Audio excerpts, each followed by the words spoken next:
Bien, entonces voy a compartirlo, me había olvidado de jalar el archivo. Ya, polimerización de radicales libres. Bien, entonces hemos avanzado ya el día de ayer, bueno, hemos visto todo el tema del mecanismo, ¿no? Como es la descripción de las 3 etapas, como recuerdan, la iniciación, que es muy particular acá, no hay diferentes formas, pero nos hemos concentrado básicamente en la explicación de la iniciación con iniciadores, ¿no? Que se llaman iniciadores térmicos o sistemas redox.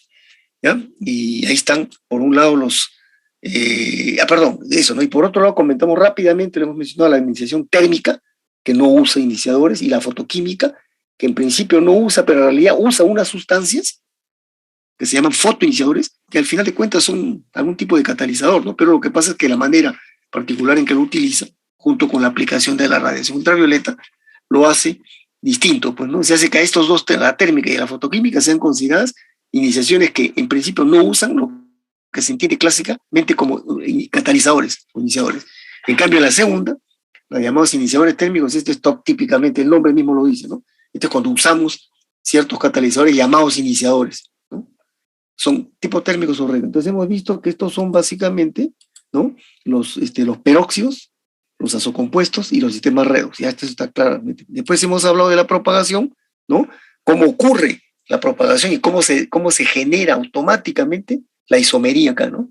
Ya la misma iniciación en la fase 2, que es cuando el radical primario ataca al primer monómero y genera el primer radical de monómero, lo hace ya en 2 formas, o uniéndose por la cabeza del primer monómero o uniéndose por la cola. O sea, aquí ya mismo empieza ya una isomería. Y cuando va a sumar recién el siguiente monómero en la primera etapa de la propagación, genera, como ven ustedes, los 2 tipos de encadenamientos que se ven acá, con la cabeza, con la cola. Y el otro isómero que surgió en la iniciación, ¿no? Genera las otras 2 formas de encadenamiento, el cabeza-cabeza y cola-cabeza.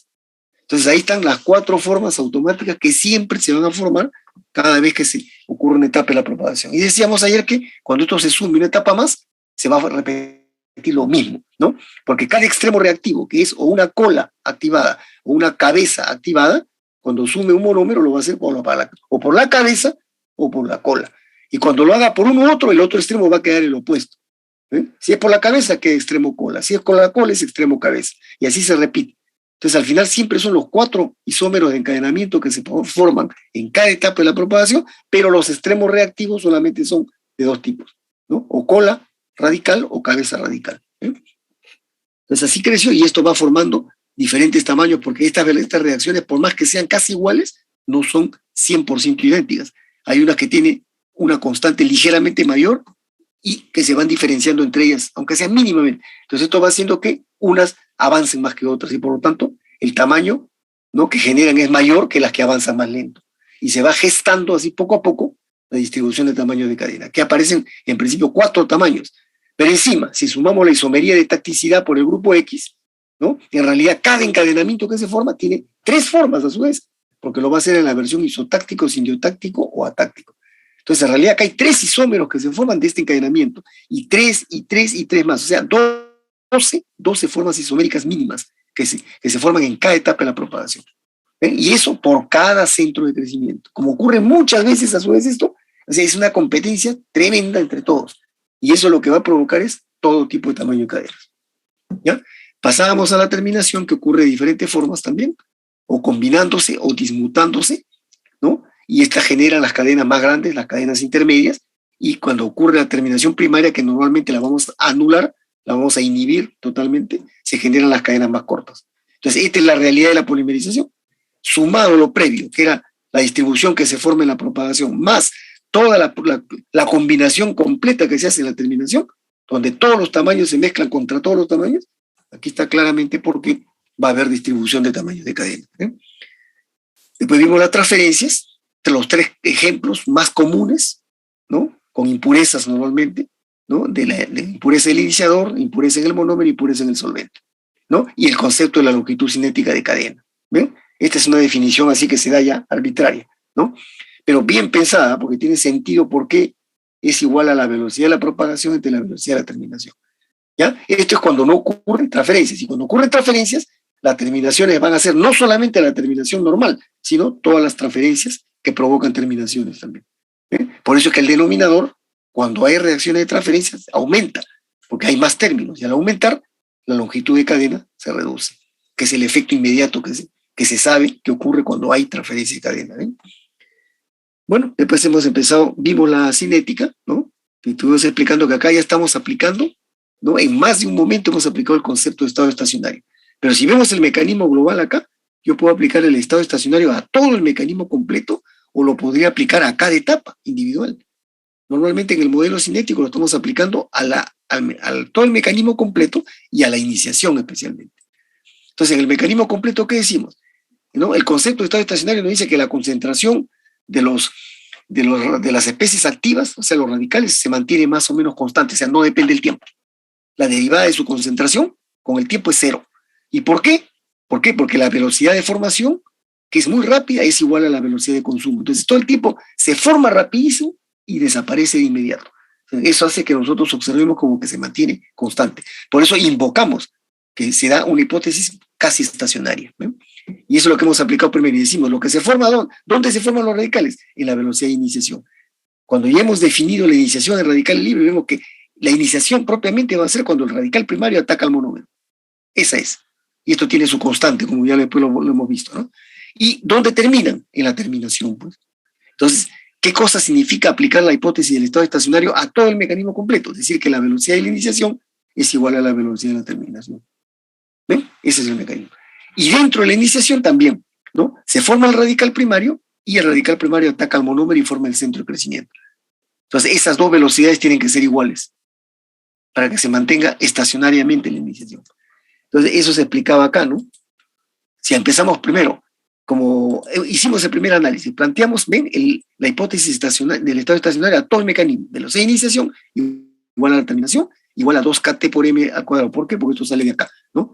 Esto tiene su constante k sub t, este es un radical m punto cualquiera, de cualquier tamaño, este también. Entonces, aplicando el concepto es k sub t, concepto de velocidad de reacción, ¿no? K sub t por m punto, o sea, m al cuadrado, m punto al cuadrado. ¿Ya? Y eso es lo que hemos escrito acá. K sub t, m punto. ¿Y por qué 2? Porque el mecanismo de la terminación ocurre, en radicales libres ocurre de dos formas, por combinación y por dismutación. Entonces, son dos velocidades. Una velocidad que termina por combinación y otra velocidad que termina por dismutación. Entonces, la velocidad de la terminación es la suma de las dos. Y como hemos asumido que estas dos velocidades, y acá, van a tener una misma constante, lo cual no es 100% cierto, pero se aproxima, hemos asumido K sub t acá y K sub t en la otra terminación, entonces es 2 veces K sub t por el radical de monómero al cuadrado. ¿Sí? Entonces, eso es lo que escribimos acá. Perdón. ¿Ya? Esta fue la primera expresión cinética que hemos planteado, aplicando el concepto de estado estacionario a todo el mecanismo. Después hemos dicho que como la velocidad de propagación predomina largamente sobre todas las otras velocidades, entonces se sabe, sobre todo con esta polimerización, avanza, y mientras más avance y más cadena más larga forme, mejor se cumple esta hipótesis.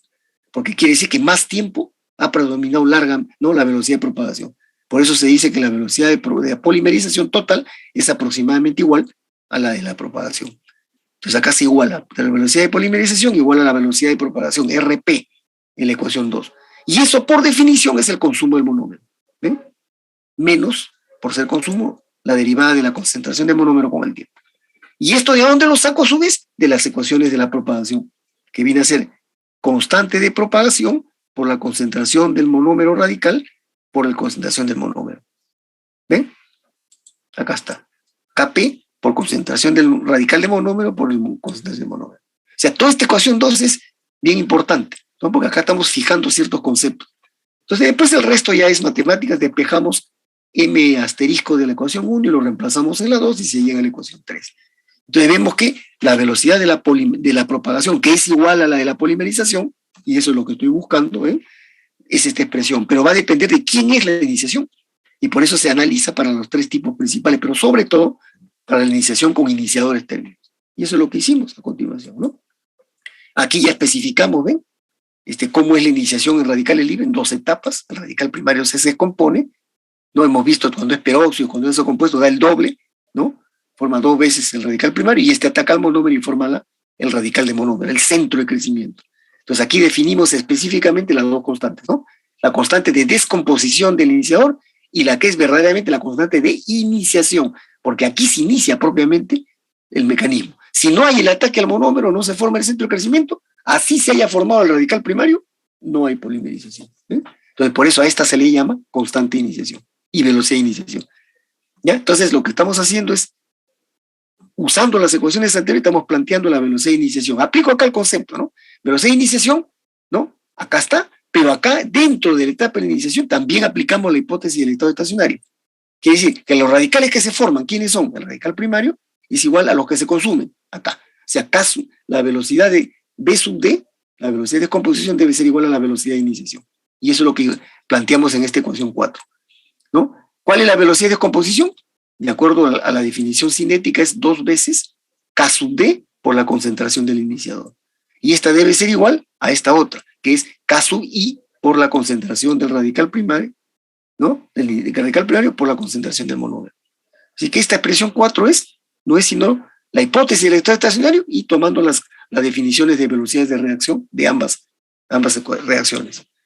Bien, y después decíamos también que esta ecuación, para darle más realismo, ¿no? Aplicamos el llamado factor de eficiencia al iniciador, porque el iniciador, si bien se descompone, no se descompone pues, y no se activa al 100%, forma una cantidad de radicales primarios, pero no 100%. Es como si tiene una conversión, un grado de conversión, y a eso le llamamos su factor de eficiencia, que es un valor numérico menor de la unidad. Entonces, a esta ecuación, 2KD por I, la afectamos por el factor F, ¿ven? El factor de eficiencia, ¿ya? Simplemente para hacerla más real. Y estos valores están tabulados para muchas polimerizaciones y para muchos tipos de iniciadores distintos, ¿ya? Entonces, la ecuación 4 va a ser corregida simplemente insertando el factor de eficiencia acá en el término de K sub D por I. ¿Listo? Entonces, ya está formulado el RI acá. Este RI es el que vamos a reemplazar, ¿no? En la ecuación anterior, en la ecuación 3, y vemos cómo va a quedar la velocidad de la polimerización, ¿no? Aquí queda la ecuación 6. Esta es la expresión importante, donde está la velocidad de la polimerización, que es igual a la de la propagación, por definición, consumo del monómero, y cinéticamente es esta la expresión. ¿Ven? ¿De qué grado es? 1,5. Grado 2, perdón. 1,5. 1 por el monómero y 1,5 por el iniciador. Esos son los dos reactantes que hay acá. ¿Ven? Y los dos participan porque el iniciador se descompone, como han visto ustedes en la iniciación. No se mantiene constante, se descompone acá. O sea, es como un reactante más. Grado 1,5. Igual hicimos, esto ya menos importante, el caso de la iniciación térmica, su ecuación RP, ¿no? Y la iniciación fotoquímica, su ecuación RP también. ¿Ya? Pero la importante, insisto, es la ecuación 6. ¿Ya? Después vimos una primera parte del estudio del peso molecular, el concepto de longitud de cadena, y aquí nos quedamos, justamente, ¿no? Donde definíamos la longitud de cadena, que ya la habíamos presentado, es igual a la velocidad de la propagación entre la velocidad de terminación. Pero como se cumple la hipótesis del estado estacionario, la velocidad de la determinación es igual a la velocidad de la iniciación, ¿no? Eso ya lo hemos planteado aquí, inclusive, ¿no? Aquí hemos planteado eso, la velocidad de iniciación es igual a la terminación, ¿ven? Esta es la hipótesis del estado estacionario, en la ecuación 1. ¿Ya? Entonces ahora la vuelvo a retomar y por lo tanto la longitud cinética de cadena, que es RP entre RT, es como decir RP entre RI también. ¿Ya? Ya tengo estas expresiones, ambas las conozco, RP ya está acá, ¿no? En general. RP está acá, ¿ven? La ecuación 3. RT está acá, en la ecuación 1. O sea, ahí lo tengo todo. Lo reemplazo y obtengo esa primera ecuación 11. Ahí está. ¿Ven? Donde me muestra cómo es la evolución que tiene la longitud de cadena en función del tiempo. Porque esta es una ecuación en función del tiempo, ¿no? El monómero se va consumiendo, el iniciador se va descomponiendo. Esto va cambiando. Y por lo tanto la longitud de la cadena se supone va creciendo a medida que avanza la reacción. Y va cambiando, ¿no? Bien, entonces, esta expresión, como dice acá, vamos a nuevamente manipularla porque de la ecuación 2 que hemos planteado al principio, acá, en la ecuación 2, vamos a despejar m, ¿ya? Y lo vamos a reemplazar nuevamente en la ecuación 11. ¿Ven? Reemplazamos m de la ecuación 2 y reemplazamos en 11 y se tiene esta expresión final. Donde vemos que la longitud de cadena depende de RP, de la velocidad de la polimerización o de la propagación, que son iguales. Nuevamente entramos en la disyuntiva. Esa RP depende de qué tipo de iniciación utilizamos. Pero como ya nos hemos centrado en la principal, que es la iniciación con iniciadores térmicos, ¿no? Entonces reemplazamos la ecuación 6, que habíamos obtenido acá, ¿no? Esta ecuación 6, RP, cuando la iniciación es con iniciador térmico. Y lo reemplazamos en la ecuación 11, ahí está, y se obtiene la longitud cinética de cadena para la iniciación con iniciadores térmicos. Y podemos ver que esta es una reacción de orden un medio, ¿ya? Pero al margen, independientemente del orden, acá vemos cómo se obtiene o cómo se puede predecir la longitud de cadena. Todos los datos son conocidos acá. K sub P, la constante de las etapas de propagación, ¿no? La eficiencia del iniciador, la constante de descomposición del iniciador, la constante de la terminación. ¿Ya? Hemos asumido también, hace rato, que ya no lo repetiría, que cuando presentábamos el mecanismo anterior de aquí, decíamos que las constantes de las etapas de propagación eran aproximadamente iguales. Todas son muy altas, no son idénticas, pero son casi iguales, muy parecidas todas. Entonces asumimos un solo K sub P. ¿Ya? Ese es el K sub P que ustedes ven aquí. Bien, entonces, lo mismo en la terminación, hemos visto que el K sub T es la constante de la terminación, sea por combinación o sea por dimutación. ¿Ya? Bueno, esa es la longitud. Esta es una primera parte del estudio. En la siguiente parte, antes de pasar al peso molecular, vamos a terminar de ver ahora cómo puede ser esta longitud de cadena cuando no hay transferencias o cuando sí hay. Ahí estábamos, ¿no? Cuando no hay, simplemente ocurre la terminación normal, la etapa 3 del concepto de Flory, ¿no? Entonces se ha previsto ya que en ese caso la longitud cinética de cadena va a ser igual al grado de polimerización promedio, o sea, el número, el valor de la longitud es igual al valor del grado de polimerización promedio cuando solo ocurre terminación por desproporción o dimutación. Lo cual, muy difícil, ¿no? Porque ya hemos hablado que la terminación es la más favorecida de la combinación, pero yo puedo manipular esto, pero no las puedo anular tampoco, ni tampoco la desproporción, que a pesar de que ocurre menos intensamente, tampoco no la puedo anular. Las dos van a ocurrir. Pero lo normal es que la combinación predomine, ¿ya? Es más favorecida. Pero a partir de acá, la ingeniería manipula esto, pues yo puedo orientar a hacer que predomine mucho más la desproporción o que predomine mucho más la combinación o dejarla que las dos sigan su tendencia natural. ¿Ya? La realidad es que las dos ocurren. Pero aquí nos ponemos en los casos extremos, que predomine solo desproporción. Entonces la longitud cinética es igual al dp promedio. En cambio, cuando predomina solo combinación, es igual a el dp promedio es el doble de la longitud de cadena. ¿Ven? Entonces esos son los extremos entre los que fluctúa la longitud de cadena y el dp. Esa es la relación. Pero como ocurren las dos en realidad, entonces aquí podemos concluir de las dos cosas, de las dos afirmaciones, que el dp, ¿no?, va a estar fluctuando entre el valor de la longitud y el valor del doble de la longitud, ¿no? De acá podemos sacar. ¿Por qué? Porque en la realidad ocurren las dos terminaciones. No es ni una sola ni la otra sola, sino las dos. ¿Ya? Esto es bien importante porque esto ha sido consecuencia de tanto estudiar la polimerización, se ha llegado a estas conclusiones. Ya se sabe que es así, ¿no? La polimerización de radicales libres, de hecho, es la más estudiada de todas, la más conocida de todas. ¿Ya?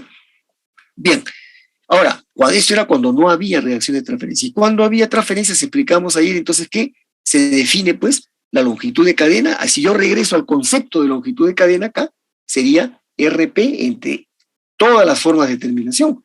¿Y cuáles son todas las formas de terminación? La terminación normal más todas las terminaciones por transferencias. ¿Ya? Por eso es que ahora vamos aquí, cuando hay transferencias, el denominador va a aumentar. ¿Ven? Todas las velocidades de reacciones que terminen la reacción. Y son la terminación normal, que es K sub T, o la velocidad RT, la velocidad de la terminación, que a su vez es igual a la iniciación. ¿Ven? Esta expresión que está acá. Estoy remarcando el primer término del denominador, y para que no quepa la menor duda, este término es el que hemos planteado antes. No estamos cambiando nada.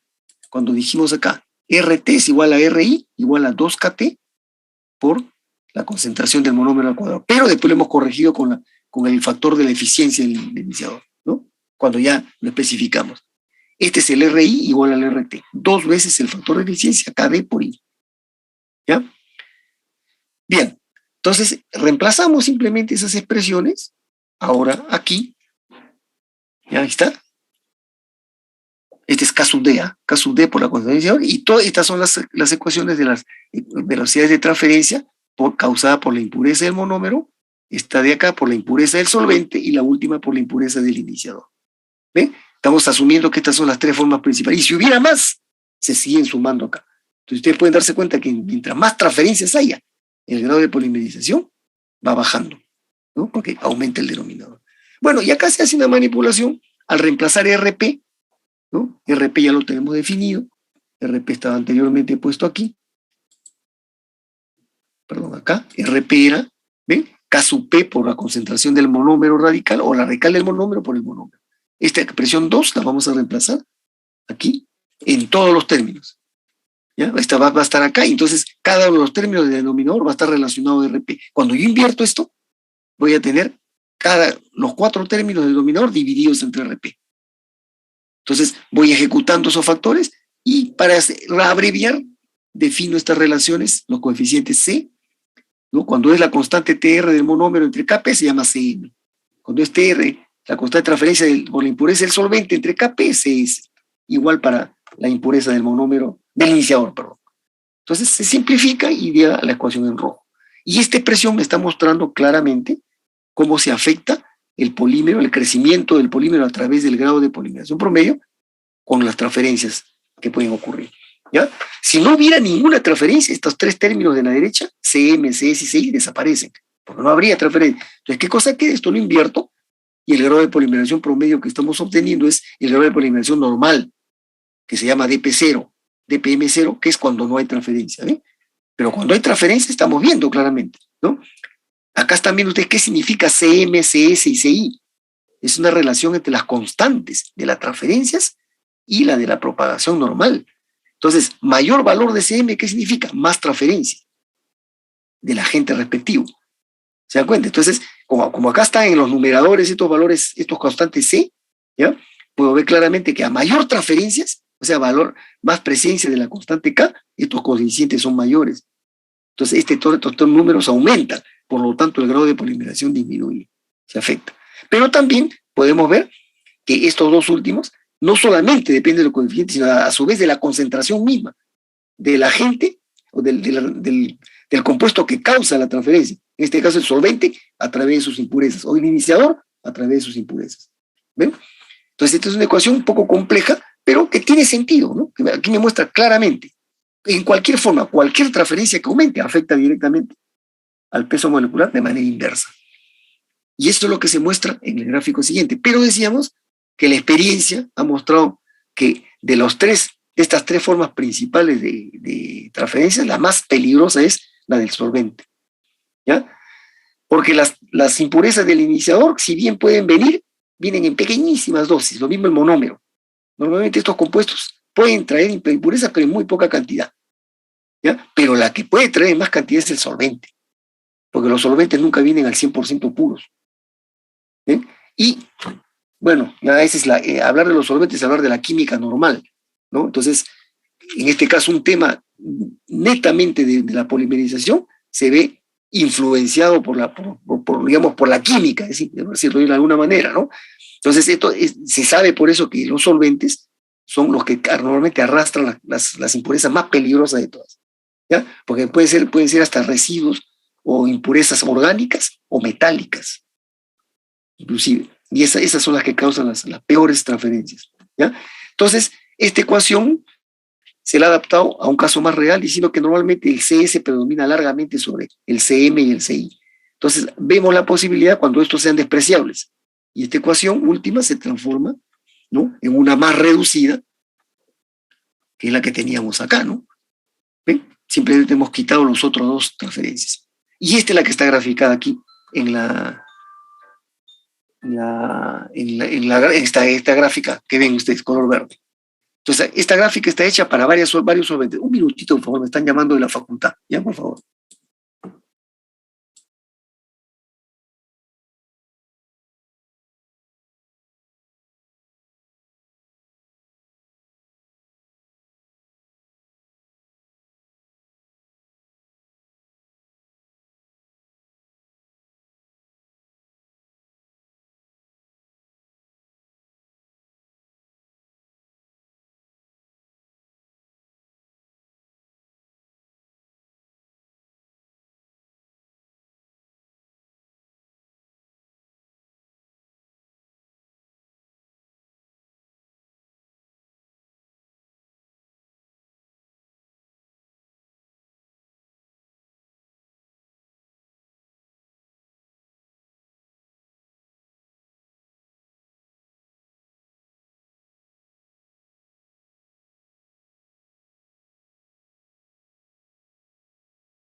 Ya, bien, retomamos entonces la clase. Me llamaron de la facultad por un tema de unas tesis. ¿Sí? Ya, estábamos aquí, ¿no? Entonces, miren, esta gráfica muestra el caso de 4 solventes distintos, como pueden ver el etilbenceno, el isopropilbenceno, el tolueno y el benceno. Cada uno está ahí indicado, ¿no? Entonces, cualquiera de ellas es una recta de pendiente creciente, como ven ustedes. ¿Qué quiere decir? Que a medida que yo aumento el valor de la coordenada X, que es justamente la cantidad de solvente, sino que está medida de manera, ¿no?, relativa respecto a la cantidad de monómero. Pero este término significa igualito. Cualquier valor hacia la derecha es mayor presencia de solvente, ¿no? Entonces, es de esperar que mientras más solvente haya, más impurezas, haya más transferencia. Entonces, cualquiera de la recta, agarramos cualquiera, la última, por ejemplo, ¿no? Entonces, yo voy avanzando hacia la derecha de 10 a 20, por ejemplo, y voy viendo que va aumentando el valor de X, ¿no? Porque al irme al eje Y, observamos que voy aumentando.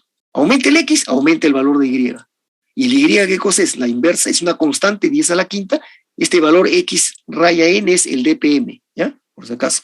Ustedes tienen el archivo ya. Este viene a ser el grado de polimerización promedio, el dp promedio, ¿ya? Entonces, a mayor concentración de solvente que se espera genere más transferencia, menor peso molecular promedio. Se afecta más, porque hay más transferencia, ¿eh? Igual pasa en las otras rectas.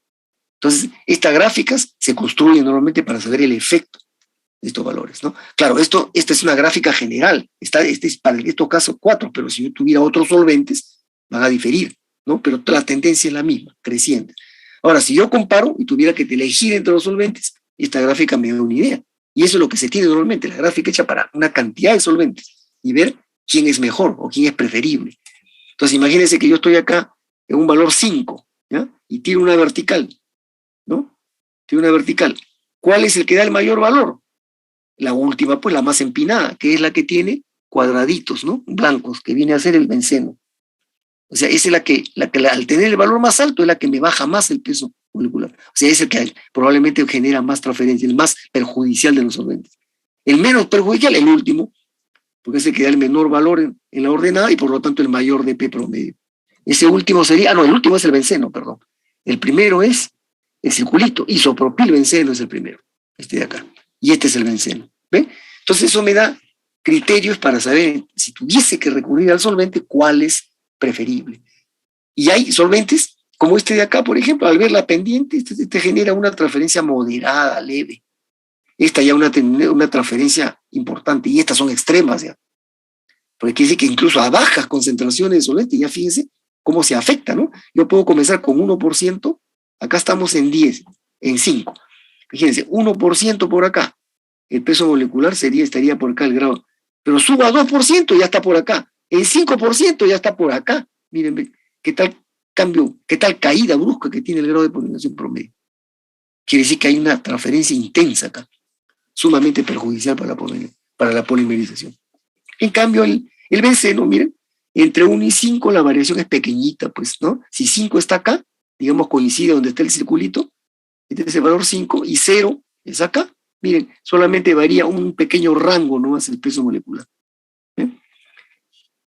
Bueno, es así. Lo ideal sería tener estas gráficas para analizar las transferencias, no solo con el solvente, sino también con la impureza del monómero, con la impureza del iniciador, y mejor sería si uno pudiera tener una gráfica múltiple, donde vea todas a la vez. ¿Ven? Pero es más complicado así, normalmente se tratan de analizar separadamente, ¿no?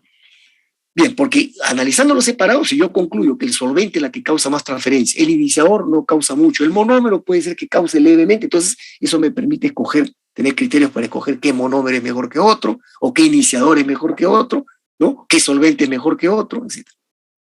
Y a la hora que en una empresa, en un proceso industrial, se va a escoger los reactivos, entonces ya cuando la empresa escoge sus proveedores, tiene que saber quién le ofrece los mejores reactivos.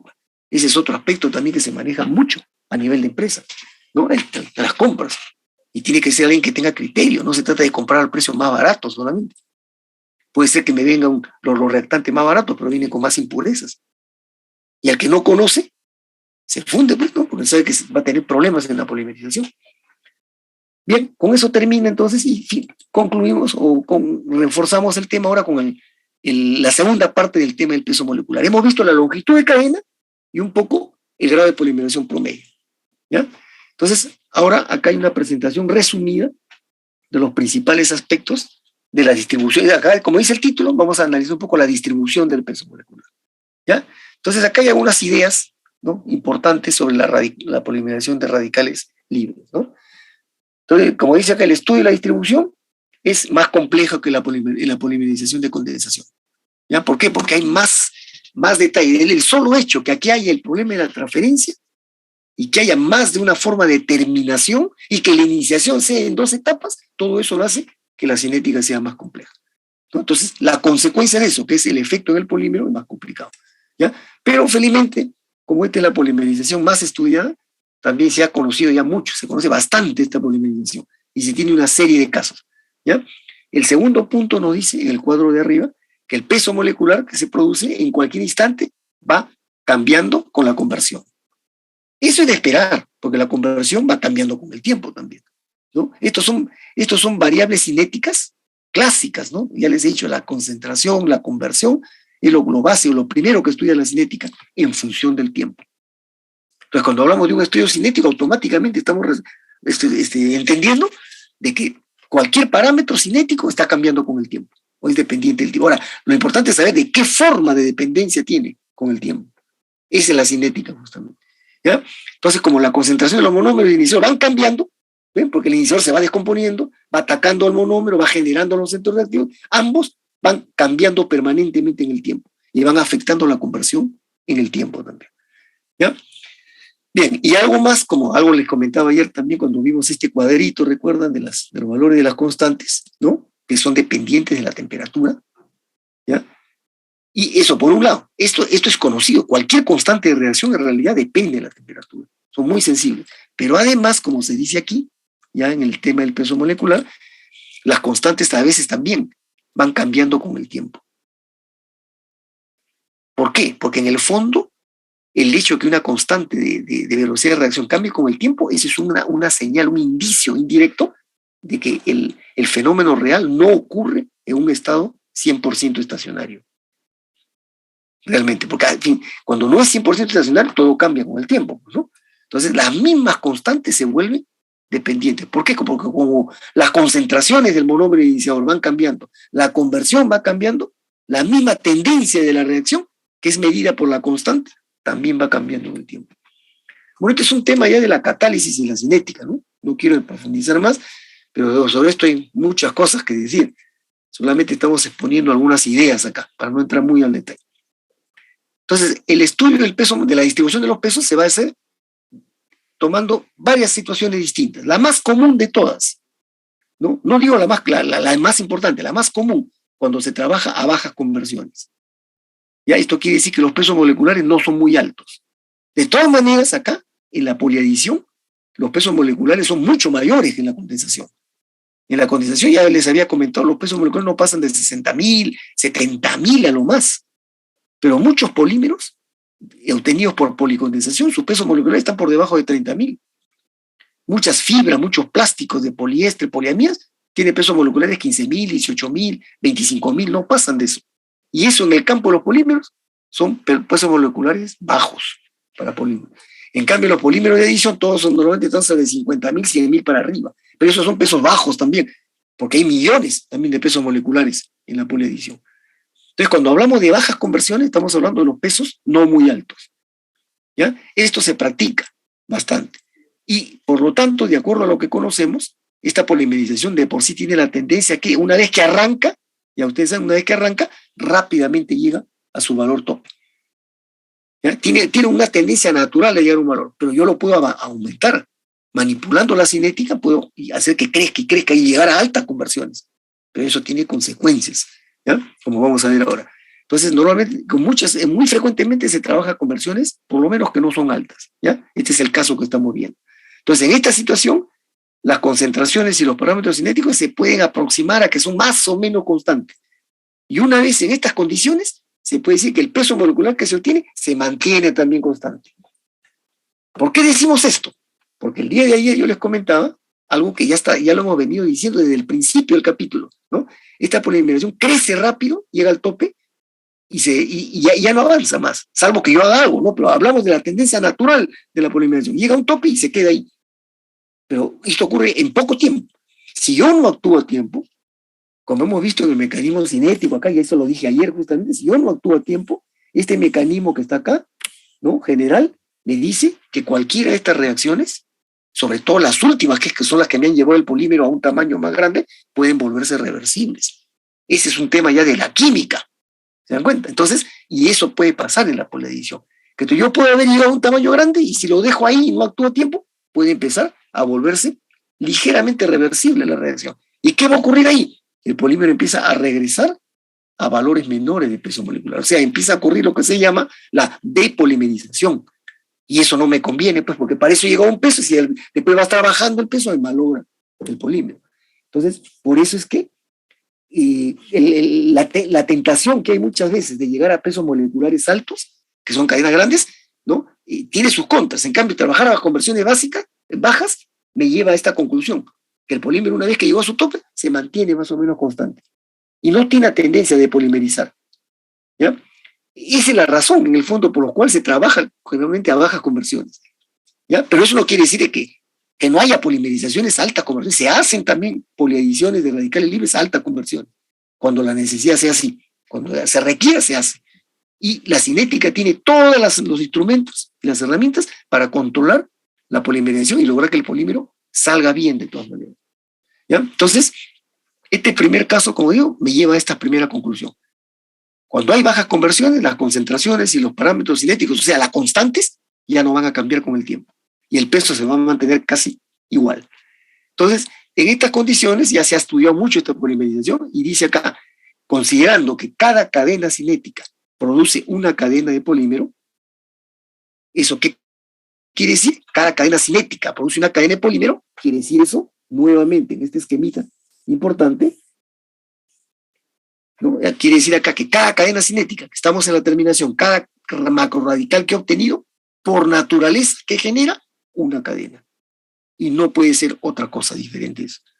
Cada cadena cinética del polímero genera una cadena del polímero. ¿Ya? Eso es lo que se refiere. Bien, entonces, volviendo acá, ¿no? Y considerando que cada cadena cinética produce una cadena, entonces esta situación es muy parecida a la polimerización de condensación.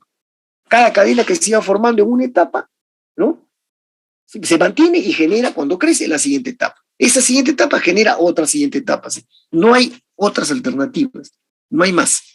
Todas esas cosas ocurren gracias a que estamos en una conversión baja, donde la cinética, de hecho, es más controlable, más fácil de controlar. Entonces, este caso, que es el más practicado, ¿no? Pero no el único, es el más estudiado a la vez. Y aquí nos presentan los resultados, ¿no? Esto tiene toda una deducción que no vale la pena mostrar, pues, ¿no? ¿Para qué mostrar toda la deducción matemática de estas ecuaciones? Lo que importa son los resultados y el uso que le damos a esto.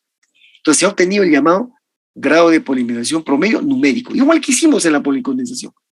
Y si ustedes observan y comparan esto en su archivo anterior, van a ver que este dp promedio numérico, igual a 1 entre 1p, es igualito al de la policondensación. Sale la misma expresión. Y cuando hacemos el grado de polimerización promedio ponderal, sale esto de acá, 1 más p entre 1 más p, también es el mismo de la policondensación. ¿Ven? Entonces ahí están los dos grados de polimerización promedio numérico y ponderal. El cociente entre ambos, ya saben, el ponderal entre el numérico da por definición la anchura de la curva. Esto es por definición la anchura de la curva. Y sale 1 más P. La misma de la policondensación. Entonces, ya habíamos visto la conversión, ¿de qué valor a qué valor fluctúa? De 0 a 1. No llega a 1. Entonces, esta anchura, ¿hasta cuánto puede llegar? A no más de 2. ¿Ven? Parecido, por eso se decía en la diapositiva anterior que en este caso, ¿no? La situación es análoga a la polimerización de condensación. Se encontró, salen los mismos resultados. Pero por eso no voy a concluir pues alegremente que la poliadición es parecida a la policondensación, solamente estamos viendo este primer caso de bajas conversiones, nada más. Y esto más sencillo de manipular. Entonces, esta es una de las razones por las cuales en la industria con mucha frecuencia se escoge esta opción de trabajar a bajas conversiones. ¿Ya? ¿Pero qué significa esto? Grados de polimerización y pesos moleculares que no son muy altos. Por decirles, 100.000, 120.000, esos son pesos moleculares bajos normalmente en la poliadición. ¿Ya? Bueno, entonces ahí están los primeros resultados. ¿Ven? Los pesos moleculares y la anchura de la curva. ¿Ya? Pero hay más cosas que se han inventado. Acá hay un resumen de resultados para la poliadición. Ojo, en bajas conversiones. ¿Eh? Miren, acá también se presenta una ecuación más que se deduce, ¿no? Donde se define P. P es la conversión, ¿eh? Pero a P como conversión también se la entiende, se la interpreta como la probabilidad de que un radical que está creciendo continúe creciendo en vez de terminar. O sea, si yo comparo, ¿no?, la posibilidad de que un radical siga reaccionando, ¿para qué? Para seguir creciendo, seguir generando radicales más grandes, esa posibilidad, frente a la otra posibilidad, que ya no, que termine y se detenga ahí. Son las dos opciones que tiene el radical, o continúa creciendo o se detiene, no hay más, ¿no? Si yo divido esas dos posibilidades, esa es la probabilidad de que un radical siga creciendo en vez de terminar. Y eso lo definimos como P, y coincide como la llamada conversión. Eso es lo que significa en el fondo la conversión de la reacción. La conversión en el fondo es una probabilidad. Entonces, ¿cómo la definimos? ¿No? Como la velocidad de la propagación entre, ¿no?, la suma de la propagación y la terminación, y si hubiera transferencias, con la transferencia. Esta es una nueva expresión que se ha obtenido para el caso de radicales libres, ¿ya? Sin afectar el concepto básico que significa de conversión, ¿eh? Por si acaso, sino que acá se le ha encontrado esta nueva interpretación, ¿no?, como probabilidad, y esta nueva expresión, ¿ya? Esto tiene sus consecuencias, porque a partir de esta ecuación de P se obtienen otras expresiones cinéticas que ya no estamos mencionando acá ya que son utilizadas ya para ciertas situaciones.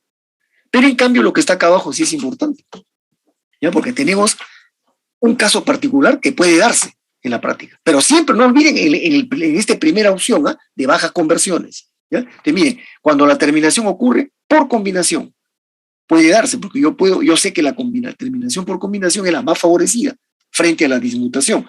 Pero este es un caso en el cual yo intervenga y, digamos, inhiba la terminación o disminuya, frene un poco la terminación por dismutación para que se favorezca ampliamente la terminación por combinación. Entonces, cuando esta predomine, por lo menos ampliamente, se ha encontrado esta distribución en la numérica y la ponderal. Este ya no es el grado de polimerización, esta es la distribución numérica y la distribución ponderal. ¿Ven? X es el grado de polimerización de un tamaño cualquiera. X puede venir desde 1 hasta el valor máximo que alcance el grado de polimerización. ¿Ya? Es como decir el N sub N que teníamos en la condensación y el W sub N. ¿Ya? Entonces, ¿qué me indica esto? ¿No? Esta es la importancia numérica que tiene un grupo cualquiera, de un tamaño cualquiera, respecto a todas las cadenas de polímeros, que son de diferentes tamaños. ¿Ven? Entonces, ustedes saben que hay la distribución de tamaños, cada tamaño es un porcentaje, porque no es una cadena, es un porcentaje del total. El total son el 100%. El 100% son todas las cadenas de polímero de todos los tamaños. Entonces, cualquier grupo de un tamaño específico representa un porcentaje del total. Entonces, eso es lo que representa este N sub N. Igual que la condensación, ¿no? ¿Cuánto representa numéricamente un tamaño cualquiera respecto al total del número de cadenas? ¿Ven? Y está en función de la conversión y de el grado de polimerización de ese tamaño. Esta es una gráfica que en realidad es un conjunto de curvas también. A ver, fíjense qué tendencia podría tener esto. Compárenla con la condensación, porque nosotros hemos obtenido el N sub N en la condensación y el W sub N. Y en cambio, la distribución ponderal significa la importancia que tiene un grupo cualquiera de un tamaño específico respecto a su peso, ¿no? El peso de un grupo específico respecto al peso total del polímero. ¿Ven? Esta sí cambia más. ¿Ya? Bien. Y en este caso, además, a diferencia del anterior que pusimos, que era para bajas conversiones a secas, ¿ya? Y acá tenemos ahora ese mismo caso, cuando predomine solo, o teóricamente solo la terminación por combinación, hemos obtenido el grado de polimerización promedio numérico y el grado de polimerización promedio ponderal. Y hacemos el cociente, la anchura de la curva, y me sale 1 más P medios. Pero ¿cuál es la diferencia de esta línea tercera y cuarta, donde está el grado de polimerización promedio numérico y ponderal y la anchura respecto al anterior, a este anterior? El anterior es para el caso de la polimerización normal a bajas conversiones, es decir, una polimerización llevada a bajas conversiones, pero donde ocurran las dos formas de terminación, combinación y dismutación. Esta es la tendencia normal 1 más P, la anchura. Pero cuando yo hago predominar con alguna intervención, a una variante más a la polinomial, y hago que predomine solo la combinación, miren la anchura de la curva. Yo les pregunto, ¿cuál es más ancha? ¿1 más P o 1 más P medios? 1 más P. 1 más P más ancha. Entonces quiere decir que la tendencia de la polimerización, que es 1 más P, eso es lo normal, ¿no? Pero si yo manipulo la polimerización o hago una técnica en la que predomine solo combinación, logro curvas más angostas. Esto es mejor polímero, como ustedes saben. ¿Ve? ¿Pero qué implica? Que tengo una técnica de polimerización probablemente más costosa, porque aquí tengo que intervenir en la cinética para orientar a que salga combinación. ¿Y eso qué significaría? Hacer que salga solo combinación. Regresamos al mecanismo de la combinación y vemos cómo haría yo acá para que predomine ampliamente la terminación por combinación. En primer lugar, ya saben ustedes, inhibo la primaria, esto es de hecho. Y la otra, ¿qué quiere decir? Tendría que frenar a esta. No la voy a anular, pero la voy a disminuir. ¿Y eso con qué se hace? Con retardantes de reacción. No puedo poner un inhibidor acá, porque el inhibidor la frena, la detiene. Claro, teóricamente, si pongo un inhibidor, teóricamente sale solo combinación, pero eso no ocurre tampoco al 100%. Lo que se hace acá es, se pone un retardante potente acá, la frena drásticamente a la desproporción, entonces esta toma, ¿no? Preponderancia y predomina ampliamente. Pero significa qué cosa en el reactor, que estoy haciendo alguna técnica distinta, estoy manipulando pues, la polimerización. Eso es un costo adicional. Entonces todo tiene su pro y su contra, pues, ¿no? Si quiero mejorar la anchura de la curva, ya lo estoy viendo. La mejoro solo haciendo terminación por combinación, pero a un costo mayor. Ya nuevamente caerá el tema de costo-beneficio. Si la exigencia o sea, si la necesidad me obliga o me exige hacer esto, lo hago, ¿no? Los estudios me permiten hacer esto. En cambio, cuando yo quiera cadenas medianas, haría lo contrario. Trato de frenar, ¿no? Le pongo retardantes a la combinación para que la dismutación tome preponderancia y serán cadenas intermedias. Pero eso tiene un papel también negativo. Voy a aumentar la anchura de la curva. Normalmente la combinación, si yo hago solo terminación por combinación, disminuyo la anchura de la curva, lo mejoro al polímero en cuanto a su calidad, pero a mayor costo. Pero si yo quiero hacer lo contrario, solo la dismutación, la amplío la anchura de la curva. En principio, lo desmejoro el polímero. Pero puede ser que yo requiera un polímero de cadenas medianas, no que no sé, por una aplicación, y lo tengo que hacer, y lo puedo hacer. O sea, para el ingeniero químico, sobre todo, que va a manejar el reactor, tiene todas esas alternativas y tiene todo a la mano a su disposición. Puede jugar con las condiciones de operación, con catalizadores, inhibidores, retardantes de reacción, aceleradores de reacción, manipular el pH, manipular las condiciones de operación, todo. Y eso no es fácil, pues es todo un arte, ¿no? Por eso le decía ayer que está como pulpo acá, y no solamente, eso es en cuanto a los parámetros cinéticos, químicos, termodinámicos, pero además los problemas que surgen. Como van a ver, por ejemplo, las transferencias. Y esta es una situación adicional, que eso ya me complica el panorama, porque si hay transferencias tengo que actuar. Y se suma al control de la polimerización. Y ahora vamos a presentar un problema más nuevo, que es típico, sobre todo en la polimerización de radicales libres. ¿Ya? Entonces, hasta aquí llega este primer caso que hemos presentado, que ha sido a bajas conversiones, ¿sí? El caso más practicado. Bajas conversiones, normal con sus dos terminaciones, o cuando específicamente predomina la combinación. Ahí está el efecto. ¿Está bien?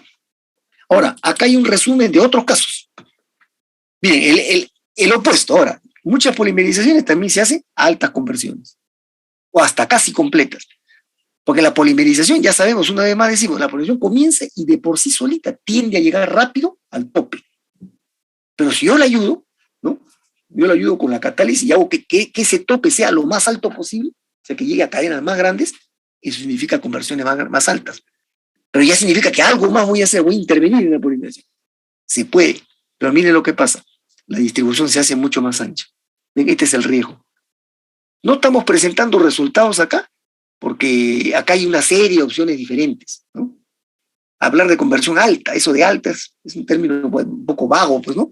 Porque ¿cuánto es alto? Si antes dije que bajo era 100, 100.000, 120.000, ¿cuánto es alto? ¿Medio millón? ¿1 millón? ¿2 millones? Hay polímeros de edición que llegan hasta los 20 millones. ¿Se dan cuenta? Pero ya sabemos qué pasa acá. Lo importante es saber como ingeniero qué pasa. Que la distribución, la curva se va a hacer más ancha. Y miren, acá hay un dato. Estas distribuciones para conversiones totales, teóricamente, si yo llegara a casi 100% a conversión P igual a 1, casi, ¿ven? Fíjense la anchura cómo aumenta, de 2 a 5. El normal era 2, ¿no? El que acabamos de ver acá. Cuando las dos terminales están, tiende a 2. Cuando solo es combinación, tiende a ¿cuánto? Si P es máximo 1, P medio es máximo 0,5, esto tiende a 1,5. Pero fíjense, cuando yo llego a conversiones más altas, llega de 2 a 5. O sea, la anchura va aumentando. Se deteriora la calidad del polímero. Puedo sacar cadenas grandes, pero más variables en tamaño. Una con otra. Ya tendré que evaluar qué es lo que me conviene. Y aquí queda finalmente una pregunta última. ¿Y puedo lograr una mezcla de las dos cosas? O sea, anchuras buenas o no tan anchas con conversiones altas, sí se puede. Ya yo puedo lograr, este caso, conversiones altas, casi completas, disminuyendo esta anchura, claro. Pero eso significa una intervención mucho más drástica en la reacción. Hay metodologías, hay técnicas, pero más costosas. Pues. Ya no lo vemos acá, pues, porque no estamos haciendo un curso de polimerizaciones solamente, ¿no? ¿Se dan cuenta? Hay maneras. Acá presentamos los casos normales, nada más. ¿Ya? Después, miren, dos situaciones más. Porque estamos hablando de la distribución del peso molecular ahorita, ¿no? Dos situaciones más. Dos casos, este primero, lo vamos a ver a continuación. Este siguiente, que ya lo hemos mencionado, cuando hay transferencia de cadena. Fíjense lo desastroso que puede ser para el polímero si yo no controlo la transferencia de cadenas. Y hay casos que son muy agudas, son críticas las transferencias de cadena. ¿No? Si yo esto lo dejo, puede llegar a provocar curvas, miren, de ancho 20 a 50. Esto ya ni me lo imagino gráficamente. Este es un desastre de polímero ya. Porque tiene una anchura tan grande que parece una campana de Gauss extensísima, así, anchísima, donde las cadenas van a fluctuar desde muy chiquititas hasta muy grandes, pasando por todos los valores intermedios. Si hablábamos en los casos anteriores acá de 1 más P, llega a no más de 2. Cuando solo hay combinación, llega a no más de 1,5. Cuando hay conversiones altas, aumenta de 2 a 5. Imagínense, de 20 a 30, a 50. Este caso está, como digamos, puesto ahí como comparación, ¿no? Como un valor, una situación de referencia nada más, porque esto no se permite, pues. Esto no se va a dejar que ocurra en la práctica. Pero ya sabemos, si no actuamos contra las transferencias, ahí está la consecuencia. ¿Hasta dónde nos puede llevar? Un desastre de polímero. Un polímero de ese tipo, de hecho, con toda seguridad le digo, ni lanzarlo al comercio, porque sería pésimo en comportamiento. ¿Se dan cuenta? Bien, más bien, la situación interesante y peligrosa que hay que conocer es este caso, cuando ocurre la llamada autoaceleración, conocida como el efecto Hell. Ahora lo vamos a explicar. Pero miren, acá lo estamos presentando como consecuencia en la distribución. Dice, en este caso, cuando ocurre este fenómeno, también se afecta mucho la anchura de la curva. Y puede llegar a tener valores, ahí está, de P promedio ponderales, de P promedio numérico, de 5 a 10. Miren, peor todavía que cuando eran conversiones altas. Esta es una anchura muy grande. Todavía no podíamos hablar de un polímero desastroso, pero ya de mala calidad también. ¿Ya? Esta es una anchura grande, considerada muy grande. ¿Ya? Entonces, este fenómeno lo tenemos que conocer, así como hemos hablado de las relaciones de transferencia, esta es otra situación distinta que ocurre. Este es un fenómeno netamente cinético, ¿ya? Pero felizmente ocurre en ciertos casos, ¿ya? Que ahora lo explicamos. Y afectan, como ven, el peso molecular. Así como la transferencia de cadena, ¿qué efecto tenía en el peso? No dejan crecer al polímero, no dejan que crezca el polímero. Aquí no estamos afectando el tamaño del polímero, lo que estamos afectando es la variación de los tamaños de cadena, que es la curva de distribución. Pero las dos cosas interesan, pues. ¿Se dan cuenta? Entonces, ¿en qué consiste el efecto Hell? O la llamada autoaceleración. Acá te he explicado. Están las ideas principales. Miren, en la polimerización de ciertos monómeros, ¿ya? O sea, son ciertos. ¿Y cómo sé quiénes? Una vez más, una polimerización tiene que ser estudiada previamente en laboratorio, ¿ya? Pero esto ya tiene pues más de 100 años estudiado, ¿no? Entonces se sabe ya qué polimerizaciones tienen tendencia a generar este efecto Hell, ¿ya? ¿Cuáles lo generan levemente y cuáles no lo tienen? O sea, se sabe, ¿ya? Por eso se dice claramente ciertas polimerizaciones de monómeros, ¿ya? ¿Y cuándo ocurre con esos casos de monómeros? Cuando se utilizan concentraciones altas. Probablemente cuando yo quiero usar concentraciones altas es porque quiero llevar a conversiones altas, probablemente, ¿ya? Pero no hay una dependencia directa entre concentración alta con conversión alta, no hay una relación directa, pero cuando yo utilizo concentraciones altas, me puede llevar a conversiones altas. Entonces, esta es una situación que puede presentarse en la práctica, ¿ya? Entonces, ciertos monómeros, cuando están en ese caso, a concentraciones altas, se va a encontrar que su cinética de primer orden respecto al monómero, ¿no? Esto lo podríamos ver en la ecuación 6 de la velocidad de polimerización, que era respecto al monómero, miren, para que vean que estamos hablando cosas exactas, miren, acá. La ecuación 6. Yo les pregunto, ¿qué grado tiene esta ecuación RP para el monómero? 1. ¿Cómo lo ven acá? Ahí está. Grado 1 para el monómero. ¿Ven? Entonces, eso es lo que se está diciendo acá, en el efecto Hell. Entonces, cuando se usan eso, en esos monómeros, concentraciones elevadas, esa cinética, ¿no? Se aleja del primer orden que tiene para el monómero. ¿Y qué se observa? Cuando ocurre eso, se produce un incremento violento, agudo de la velocidad de polimerización y por lo tanto de la propagación. Y el polímero también aumenta bruscamente, abruptamente, o sea, de lo que estaba yendo a la polimerización normal, ¿no? Se dispara así, abruptamente, y eso es peligroso, porque el que la velocidad se dispare, ¿qué hace? Va a crecer bruscamente el peso molecular, va a aumentar bruscamente la viscosidad, bruscamente va a aparecer el polímero, ¿no? O sea, el medio de reacción va a ser poco conductor y todo el control de la polimerización se complica, porque las condiciones en que estaba trabajando cambiaron drásticamente. Por eso se llama la autoaceleración. La reacción se autoacelera. Este es un fenómeno muy estudiado que ha tomado mucho tiempo entenderlo, porque finalmente se dice, ¿por qué ocurre? Y tiene su explicación, ¿no? Lo van a ver a continuación. Pero se ha encontrado que ocurre en estos casos de ciertos monómeros que son trabajados a concentraciones elevadas, ¿ya? Entonces, un salto abrupto de la velocidad y un aumento abrupto del peso molecular. ¿Y por qué le llaman el efecto Hell? Autoaceleración porque se autoacelera, ¿no? Y efecto Hell, ¿por qué? Porque de lo que el medio de reacción era inicialmente líquido, cuando yo puse los monómeros, ¿no? Y cuando aparece así bruscamente el polímero tiende a ser sólido. Entonces, el medio físico cambia rápidamente de una fase líquida o diluida a una fase sumamente viscosa, gelatinosa. Y a eso le dicen, por eso le pusieron el efecto Hell. Y el momento en que empieza el fenómeno es un punto crítico que se llama el punto Hell, que lo vamos a estudiar también más adelante en la polimerización en planta. Porque este fenómeno es crítico en el reactor en planta especialmente. No tanto en un reactor en vasito Pyrex, pues eso se puede manejar manualmente, pero en un reactor grande no, ahí es crítico. Entonces, ahí está claro planteado, ¿ya? Cinéticamente se autoacelera la reacción y físicamente cambia el estado físico a un estado así, espeso, gelatinoso, que tiende a ser sólido ya. Por eso se llama el efecto Hell, y el punto que comienza se llama el punto Hell, ¿ya? Entonces, dice acá, ¿y cuándo ocurre esto normalmente? En los acrílicos, ¿eh? Especialmente los ésteres acrílicos, o sea, los poliacrilatos que dan, los acrilatos que dan los poliacrilatos y los metacrilatos que dan los polimetacrilatos. En la familia acrílica, ahí es donde es crítico, pero en otros grupos es moderado a leve. Entonces, y ahí tendrá que evaluarse cómo es la situación. Caso por caso se trata. A veces pasa también como lo que dije en la reacción de transferencia. Cuando las reacciones de transferencia son leves, muy, digamos, poco peligrosas, en la ingeniería, en las plantas, ahí se las dejan, ¿no? Es decir, como no afecta mayormente mucho al polímero, lo dejan ahí. Porque más caro resulta cortarlas, frenarlas, inhibirlas, ¿no? Encarece más el proceso y no cambia mucho la situación.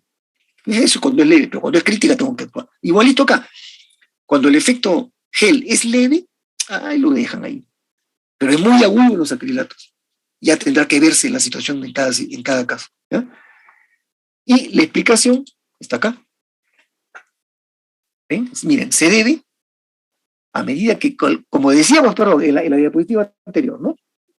Cuando estamos a alta concentración, de repente se aprecia un incremento pronunciado de la velocidad y del peso, y el medio físico cambia rápidamente.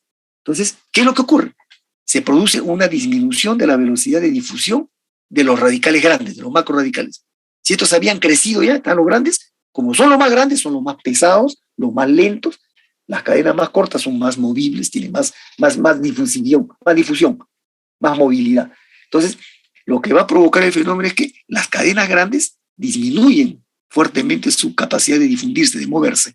Y al disminuir su velocidad, disminuye la probabilidad de que cadenas grandes de alto peso se encuentren entre sí y terminen, provoquen terminaciones por combinación, por dimutación, ¿no? A menor difusión, menor posibilidad de que reaccionen, porque no se van a encontrar fácilmente, pues no es que están medias estáticas, son pesadas, no se mueven mucho. O sea, aquí surge un problema de difusión, a su vez de masa.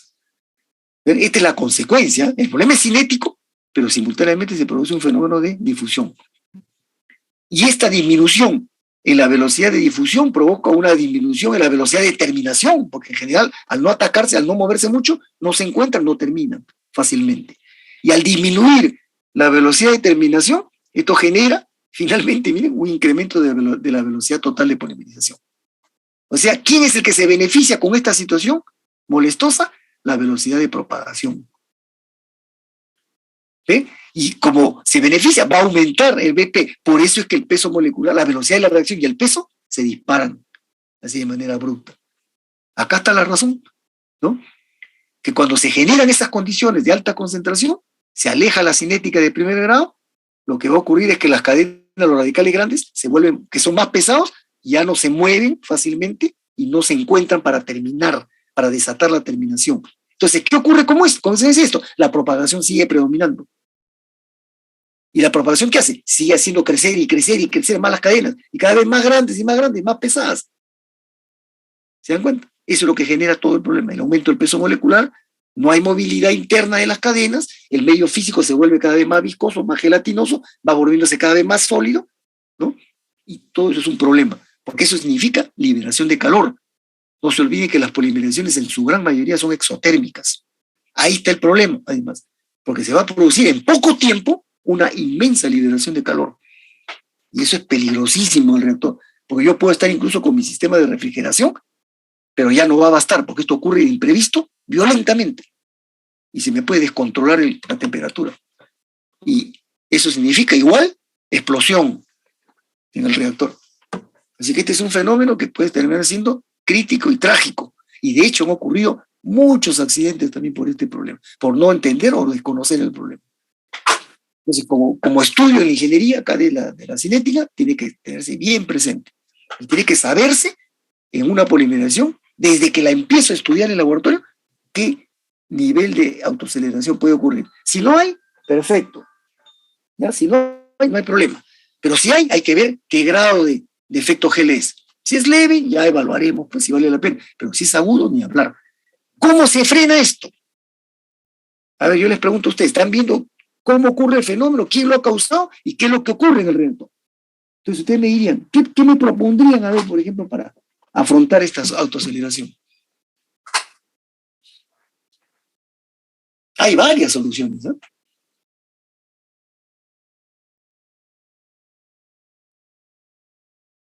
Miren, yo les comento, ¿ya? Desde el punto de vista cinético. La cinética dice, si ustedes quieren acelerar la reacción, suban la temperatura. Siempre, a mayor temperatura, a mayor velocidad de reacción. Siempre es así. Si aquí estamos viendo que solita la reacción se autoacelera, una primera reacción que podría tener es frenar la temperatura, bajar la temperatura. Si yo sé que esto puede ser agudo, antes que ocurra, porque yo tengo que haber estudiado la polimerización, sé en qué momento va a ocurrir el punto gel, que es donde arranca el problema, yo sé, antes de llegar a eso, voy bajando la temperatura, cosa que lo desactivo al problema, ¿no? Le quito herramientas al fenómeno para que no se presente. Pero eso tiene su consecuencia, porque al disminuir la temperatura, se va a volver más lenta la polimerización. ¿Ve? Pero esa es una solución, una primera solución, jugar con la temperatura. La otra, los aditivos. ¿No? Hay disminuidores, o sea, aditivos que no son inhibidores, son retardantes de reacción. ¿Se dan cuenta? Entonces, pongo un retardante. Y el retardante en el momento oportuno va a actuar. Cuando ve que la velocidad se empieza a disparar, la frena. Y eso significa aplicar una dosis óptima de retardante. Esa es otra opción. ¿Ven? Directamente actuar sobre la reacción. Otra opción, ¿qué es? Jugar con solvente, pues. Entonces, si yo sé que este problema puede ser agudo en una polimerización, trabajo en fase líquida. Y con eso, ralentizo, disminuyo. Se puede producir la autoaceleración, pero dentro de una masa líquida, no se nota, se diluye el fenómeno. ¿Ven? Son soluciones. Química, perdón un ratito, ¿ya?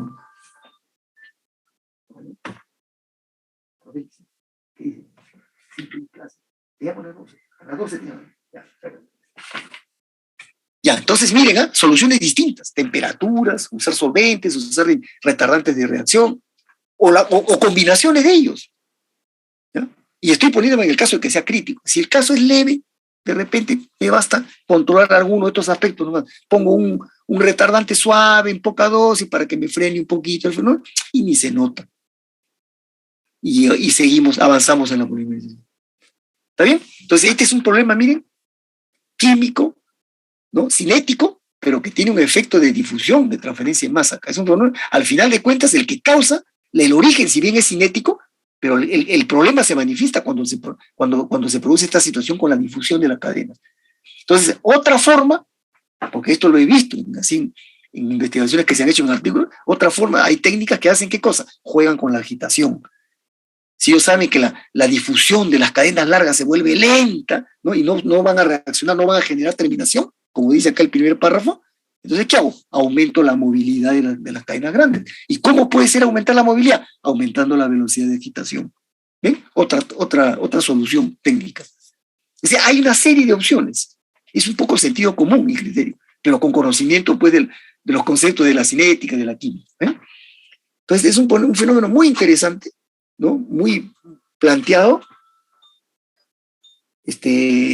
y que se conoce, pues, felizmente, como decía en la diapositiva anterior, este caso es crítico, especialmente en la familia acrílica. Es el grupo más conocido que donde hay autoaceleración peligrosa. Aquí hay que actuar siempre. Pero no dice más. En muchas otras polimerizaciones es de leve a moderada. Y ahí están las herramientas de la ingeniería para afrontarlo. ¿Está bien? Bueno, jóvenes, con esto terminamos esta polimerización que ha sido la más extensa de todas las que hemos presentado. Las dos que vienen son mucho más cortitas, ¿no?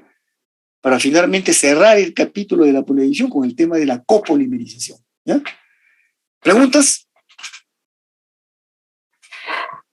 Bien, he tratado, y así lo he puesto, está en el archivo, he tratado de describir este tema que es muy cinético, porque todo esto, le digo la verdad, puede estar fácilmente acompañado de ecuaciones cinéticas y de cálculos cinéticos y una serie, ¿no? de evaluaciones que se pueden hacer numéricas, pero eso lo dejo pues para la cinética, ¿no? Aquí estamos tratando de resaltar más el aspecto del polímero, ¿ya? Pero la verdad es esa, a la hora cuando uno está con esta situación en la práctica, muchas veces tiene que hacer cálculos cinéticos acá, ¿ya? Desde las mismas constantes de propagación o de la constante de reacción, muchas veces uno no las tiene a la mano, va a los manuales, a los handbooks importantes que hay, muy buenos handbooks que hay, y no encuentra valores para el caso de uno y tiene que calcularlas. Y ahí viene el primer problema. Si no, no puedo arrancar el estudio de una reacción si no conozco ni siquiera la constante. Entonces la realidad es más cruda, ¿no? Pero bueno, en un estudio más profundo ya pues ahí me dan una serie de herramientas adicionales para poder manejar las cosas, ¿no? Pero significa un estudio pues ya probablemente, como les decía alguna vez, ¿no? Hay cursos de un semestre donde solamente estudian polimería. Hay universidades en Estados Unidos, en Europa, los países desarrollados, donde se especializan solamente en polimerizaciones, cursos anuales, un año, 2 periodos, 8 meses estudiando, solo polimerizaciones. Y ahí tienen un panorama extenso pues, de todas las polimerizaciones. Pero ya ese es un segundo nivel de especialización. Bien, ¿no hay preguntas?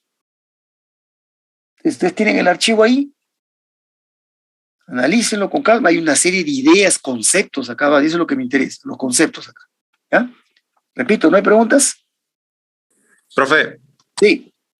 Escucho. Profe, si se quiere que predomine la terminación por combinación, ¿por qué se prefiere un retardante sobre un inhibidor? A ver, vamos acá. Vamos al mecanismo de propagación. ¿Ya? Me dice, si quieres que predomine ¿cuál?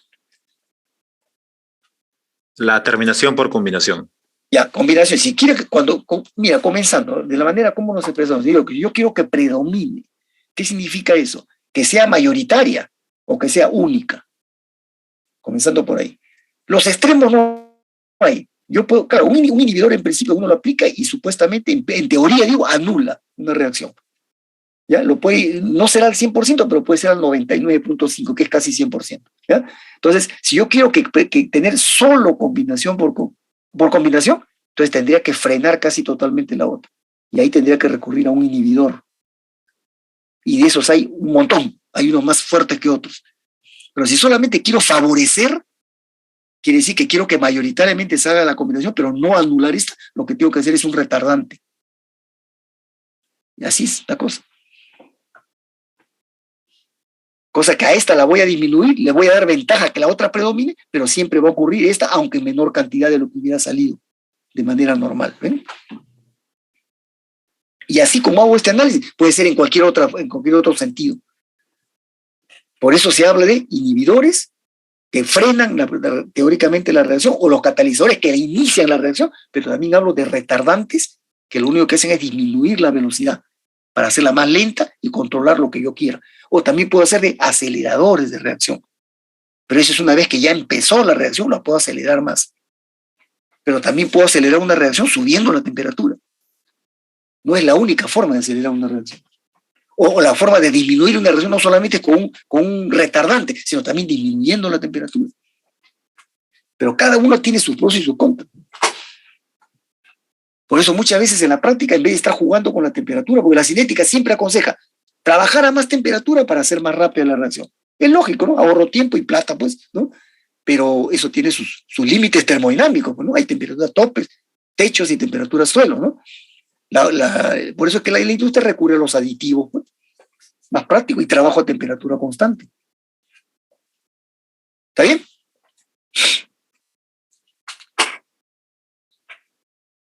¿Está claro? No. Sí, profe, gracias. ¿Ya? Listo. ¿No hay otras preguntas? Porque vamos a cerrar este capítulo y viene la polimerización iónica, que es cortita. Miren, esta polimerización es, aquí en el país, por ejemplo, es la única que se practica de la poliedición. Y en general en el país se practica muy poco la polimerización. Ahorita, sinceramente, de lo que yo conozco, tantos años que he visto en industrias y empresas de polímeros, policondensaciones, por ejemplo, creo que hay 1 o 2 empresas en el país nada más que están haciendo polímeros de condensación. ¿Ya? Polímeros de adición, habían varias empresas que hacían vinílicos, hacían poliorefinas, hacían acrílicos, pero a raíz de la crisis y sobre todo de la política económica que hubo en los años 90 en el gobierno de Fujimori, que hubo la política de privatizar todo, ¿no? El Estado tenía una serie de empresas. Yo les puedo comentar Manilsa, por ejemplo. Manilsa era una empresa que se llamaba así. Manilsa significaba manufacturas nylon, que hacían poliamidas. Quedaba ahí por el óvalo de Santa Anita, en la carretera central, un poquito más arriba. Y esa empresa altamente rentable que exportaba poliamidas por cuestiones políticas, por el cambio, por el manejo político que se hizo de la economía, la quebraron a la mala, así la hicieron quebrar, porque como era el Estado no tenía ningún problema, no apoyarle, la hizo quebrar para rematarla y pasarla a manos privadas. Y lo peor fue que la compraron y después ni siquiera la reinstalaron en la empresa. Se acabó. El Perú fabricaba poliamidas y nunca más volvió a ser. Fíjense la consecuencia nociva, no solo negativa, sino nociva para el desarrollo industrial del país. En Chorrillos, hace unos años, hace ya como por los años 2000, apareció una empresa nuevecita de una extranjera. Una empresa, pero linda, así, nuevecita, para fabricar polivinílicos. La verdad no sé qué pasó, pero fue al final del gobierno de Fujimori, en los 1997, 98, por ahí. ¿Ya? Igualito, de manera sospechosa, estaba muy bien la empresa y de un momento a otro quebró. Nunca más aparecieron vinílicos en el país. Entonces, casos así de producción de polímeros sintéticos en el país es mínimo ahorita. La verdad que ni sé qué empresas importantes hay, pero sí hay casos particulares. Por ejemplo, aquí que estamos con Radicales Libres, tenemos la empresa Sudamericana de Fibras, ya que es una empresa que está ahí en Ventanilla, cerca de La Pampilla, ¿no? Una empresa grande que hace polimer, y ellos hacen el poliacrilonitrilo, ¿ya? El poliacrílico, y lo copolimerizan incluso. ¿Para qué? Hacen un copolímero de poliacrilonitrilo con poliacetato de vinilo. Ese es el copolímero que hacen. Hacen el polímero y tienen toda la planta de polimerización, que lo hemos visitado nosotros varias veces, ¿no? Y de ahí tienen la planta de hilatura, hacen fibras sintéticas. Una fábrica grande que exporta inclusive. Ese es uno de los pocos casos. Después hay fábricas donde están haciendo, tengo entendido, un poco de polietileno, pero poquito, plantas chicas, ¿no? ¿Por qué? Porque no se arriesgan a poner una planta grande, porque a la hora que fabrican tienen que entrar a competir en precio, pues, no en calidad, la calidad es buena, sino en precio. Y entran al mercado, al libre mercado, y se encuentran con polímeros que vienen de Taiwán, de Europa, de Japón, o de China ahora, ¿no? Que como allá las plantas son 10 veces más grandes, el precio pues ni hablar, no podemos competir en precios con ellos. Entonces, por temas comerciales o de mercado, es que no se incentiva la industria de los polímeros, de la polimerización acá. Pero no por cuestiones técnicas, porque hay conocimiento, ¿no? Y ha habido, de hecho. Y esa es la situación. La realidad es que Sudamericana de Fibras hace, como le digo, el poliacrilonitrilo, y ellos hacen justamente este caso, mírenme, ya que lo hemos presentado. Utilizan, dentro de estas iniciaciones, utilizan la iniciación por sistemas redox, este de acá. Este sistema lo utilizan justamente, este sistema redox. Pero creo que ya últimamente lo han modificado, porque a ellos les pasó una experiencia trágica con su catalizador. Ellos usaban este redox de fierro, y una vez les pasó, esto ya hace años, ¿no? Un problema, fíjense, un día estaban trabajando normal en la empresa, de repente, ¡pum!, vieron que el polímero no salía, no se formaba el polímero en el reactor. Entonces tuvieron que parar la planta de hilatura, porque al no haber resina, no haber polímero, ya no podían pasar a la hilatura. Entonces empezaron y no salía, y empezaron, como ellos van monitoreando, van sacando muestras y van viendo el polímero cómo va obteniéndose, vieron que no salía. Fíjense, tuvieron que parar la planta. Y ellos eran exportadores, a todo Sudamérica exportaban. Eran la Bayer, la representante de la Bayer alemana, acá en el Perú. Entonces empezaron y pararon la planta, y ahí empezó la tragedia, pues, ¿no? Porque pasaban los días, no encontraban el problema. No sabían, revisaron el reactor, abrieron el reactor, lo limpiaron, no encontraban nada. Ya pasó más de una semana, ya se iban casi de semana y media, fíjense, como 8 o 10 días sin producir. Eso en la fábrica era, pues, pero trágico, ¿no? Y no encontraron, trajeron técnicos del extranjero, bien, nada encontraron, no sabían qué había pasado en la polímero. Cuando de ahí un buen día, ya cuando habían pasado 2 semanas, se dan cuenta, fíjense como la experiencia, el reactor tenía una tapa, es un reactor grande, de varios metros de altura, yo lo he visto ese reactor ahí. Son 2 reactores que tienen, pero sí son como de 6, 7 metros de altura, y tienen un diámetro como de 2, 3 metros de ancho, así. Tiene una tapa que se abre cuando carga, y después la tapa baja y se sella. Está en la parte superior, se tapa el reactor y se sella neumáticamente. Y tiene un sistema de pernos. Entonces, cuando baja la tapa, todo el perímetro de la tapa, que es cilíndrica, tiene pernos. Entonces, bajaban los pernos y se sellaban automáticamente, para que esté bien hermético el reactor.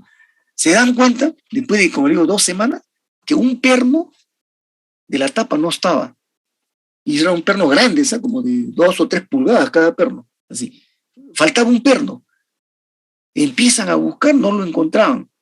¿Ya? Hasta que por ahí, dentro del reactor, encuentran residuos de metal y se dan cuenta que era del perno. ¿Y el perno de qué era? De fierro. Entonces yo les pregunto a ustedes, ¿qué significaba eso? Que el perno se haya caído al medio de reacción. Lo que había pasado es que el perno se había salido y había caído dentro del reactor. Imagínense, y viendo este sistema redox, ¿qué significa eso?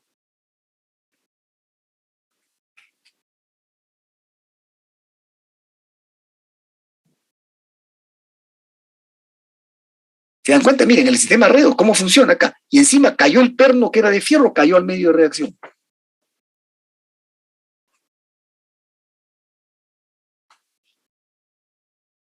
Pues simplemente que al entrar el perno al medio de reacción, lo que hizo alteró completamente el sistema catalizador del redox. Lo cambió al redox completamente. Entonces, ¿qué hizo? Alteró totalmente la iniciación y se malogró la polimerización. Pero para eso pasaron más de 2 semanas, imagínense. Para ellos fue una experiencia inolvidable, ¿no? Y eso es una vez que visitamos la planta con alumnos, que fuimos llevando un grupo de alumnos, ahí el expositor, que era un egresado de la universidad, ¿no?, contó ese problema. No dio mucho detalle, ¿no?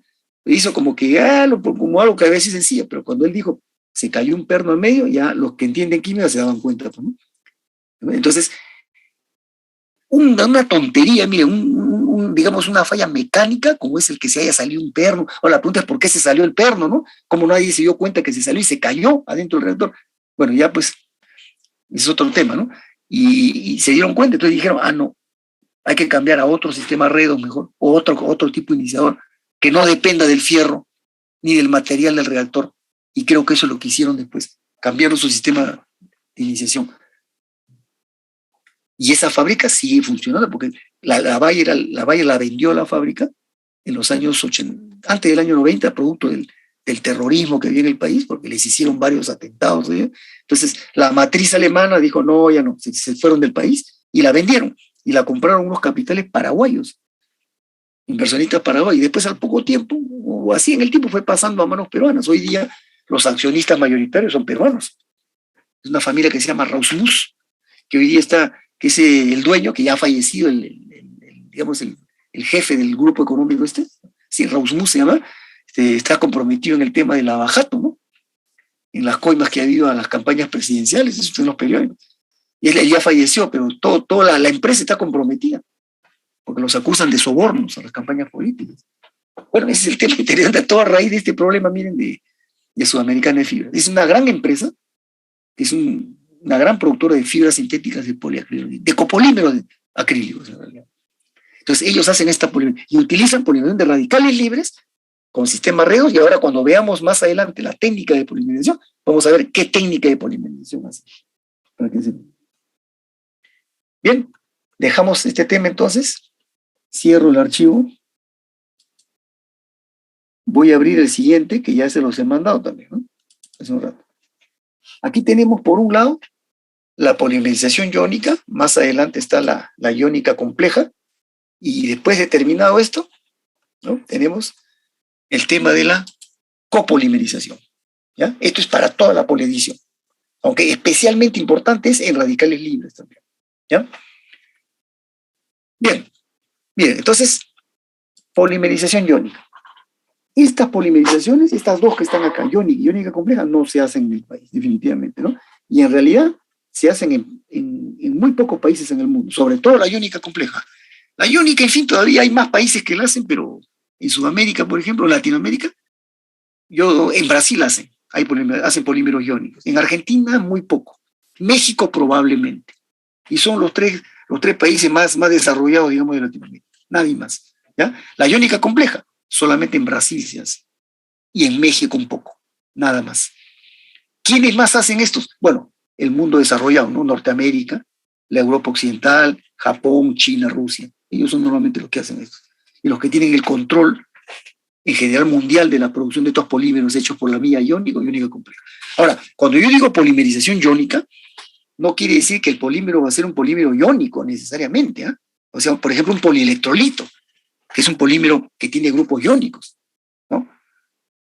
Con esta polarización puedo hacer polielectrolitos, pero no necesariamente. Aquí lo que estamos diciendo es que el mecanismo de la reacción se hace con radicales que son iones, pero el polímero no necesariamente es iónico, ¿ya? Pero vamos a ver de qué se trata acá. Ya, miren. Como esto es un resumen nomás, ¿no? Vamos a ver los aspectos más importantes. Por ejemplo, los catalizadores, cómo es el mecanismo y cómo es el peso molecular. Son los tres aspectos, ¿ya? Los catalizadores, miren, ¿quiénes son? Los iones pueden ser cationes o aniones, ¿no? Carga positiva, carga negativa. Entonces, los catalizadores son marcadamente distintos. Pero cuando hemos tenido el anterior caso radicales libres, hemos visto quiénes son los catalizadores. Son iniciadores térmicos que son peróxidos, son azocompuestos o son sistemas redos. No hay más, ¿ya? Pero en cambio, miren acá. Cuando yo quiero polimerización catiónica, uso ácidos minerales fuertes, por ejemplo, como sulfúrico, fosfórico, perclórico. Acá también puede estar el nítrico, el clorhídrico, pero estos son los que más se utilizan. Y sobre todo, los dos primeros, el sulfúrico y el fosfórico, ¿ya? Son ácidos fuertes, minerales. Después, otro grupo posterior, que es de más calidad, más costoso, pero de más calidad, son los llamados sistemas Fiedel-Crafts. Estos aparecieron en realidad en la química orgánica, ¿ya? Pero sí tienen mucha aplicación en los polímeros para esta polimerización catiónica, ¿ya? Entonces, los sistemas Fiedel-Crafts en realidad son sistemas catalíticos que están formados de estos compuestos que ven acá: trifluoruro de boro, tricloruro de aluminio, tetracloruro de estaño, tetracloruro de titanio, etc., pero junto con un cocatalizador. ¿Ven? Es un sistema catalítico. Y ese cocatalizador normalmente es el agua. Son soluciones o emulsiones de estos compuestos en agua, ¿ya? Estos son superiores en calidad y en rendimiento, pero más costosos, los ácidos fuertes, ¿ya? Entonces, ¿quiénes son todos estos tipos de compuestos? Son sistemas ácidos en general, o sea, sistemas donadores de protones. Eso es lo que hacen, ¿ya? En cambio, miren, la polimerización aniónica es al revés. Como tiene la carga opuesta, aquí tenemos al revés todo, ¿no? Lo que aquí eran ácidos minerales fuertes, aquí tenemos hidróxidos alcalinos, incluso algunos alcalinos térreos. Por ejemplo, ¿quiénes? Hidróxido de sodio, la soda cáustica, ¿no? El hidróxido de potasio, que le llaman potasa también, el hidróxido de litio, pero también se usaba el hidróxido de calcio, el hidróxido de magnesio, o sea, del grupo 2, los alcalinos térreos, ¿ya? Los más baratos son los alcalinos, del grupo 1, obviamente. Eso sí, así como acá los ácidos han sido los tradicionales, aquí los tradicionales han sido los hidróxidos, y algunos otros, unas otras sustancias de carácter alcalina, como el metilato sódico y la sodamida. Estos tres primeros son un solo paquete, ¿ya? Típicos compuestos de actividad alcalina, así como acá arriba, típicos ácidos, ¿ya? Después aparecieron otros más sofisticados, mejores, de mejor rendimiento, pero más caros, los llamados organometálicos. Tenemos acá estos compuestos RNA, RT, donde R es un grupo alquilo o arilo, ¿ya? Para diferenciarlo, para que no se vayan a confundir con los Fiedel-Crafts, ¿ya? Estos son grupos alquilo o arilo, ¿está bien?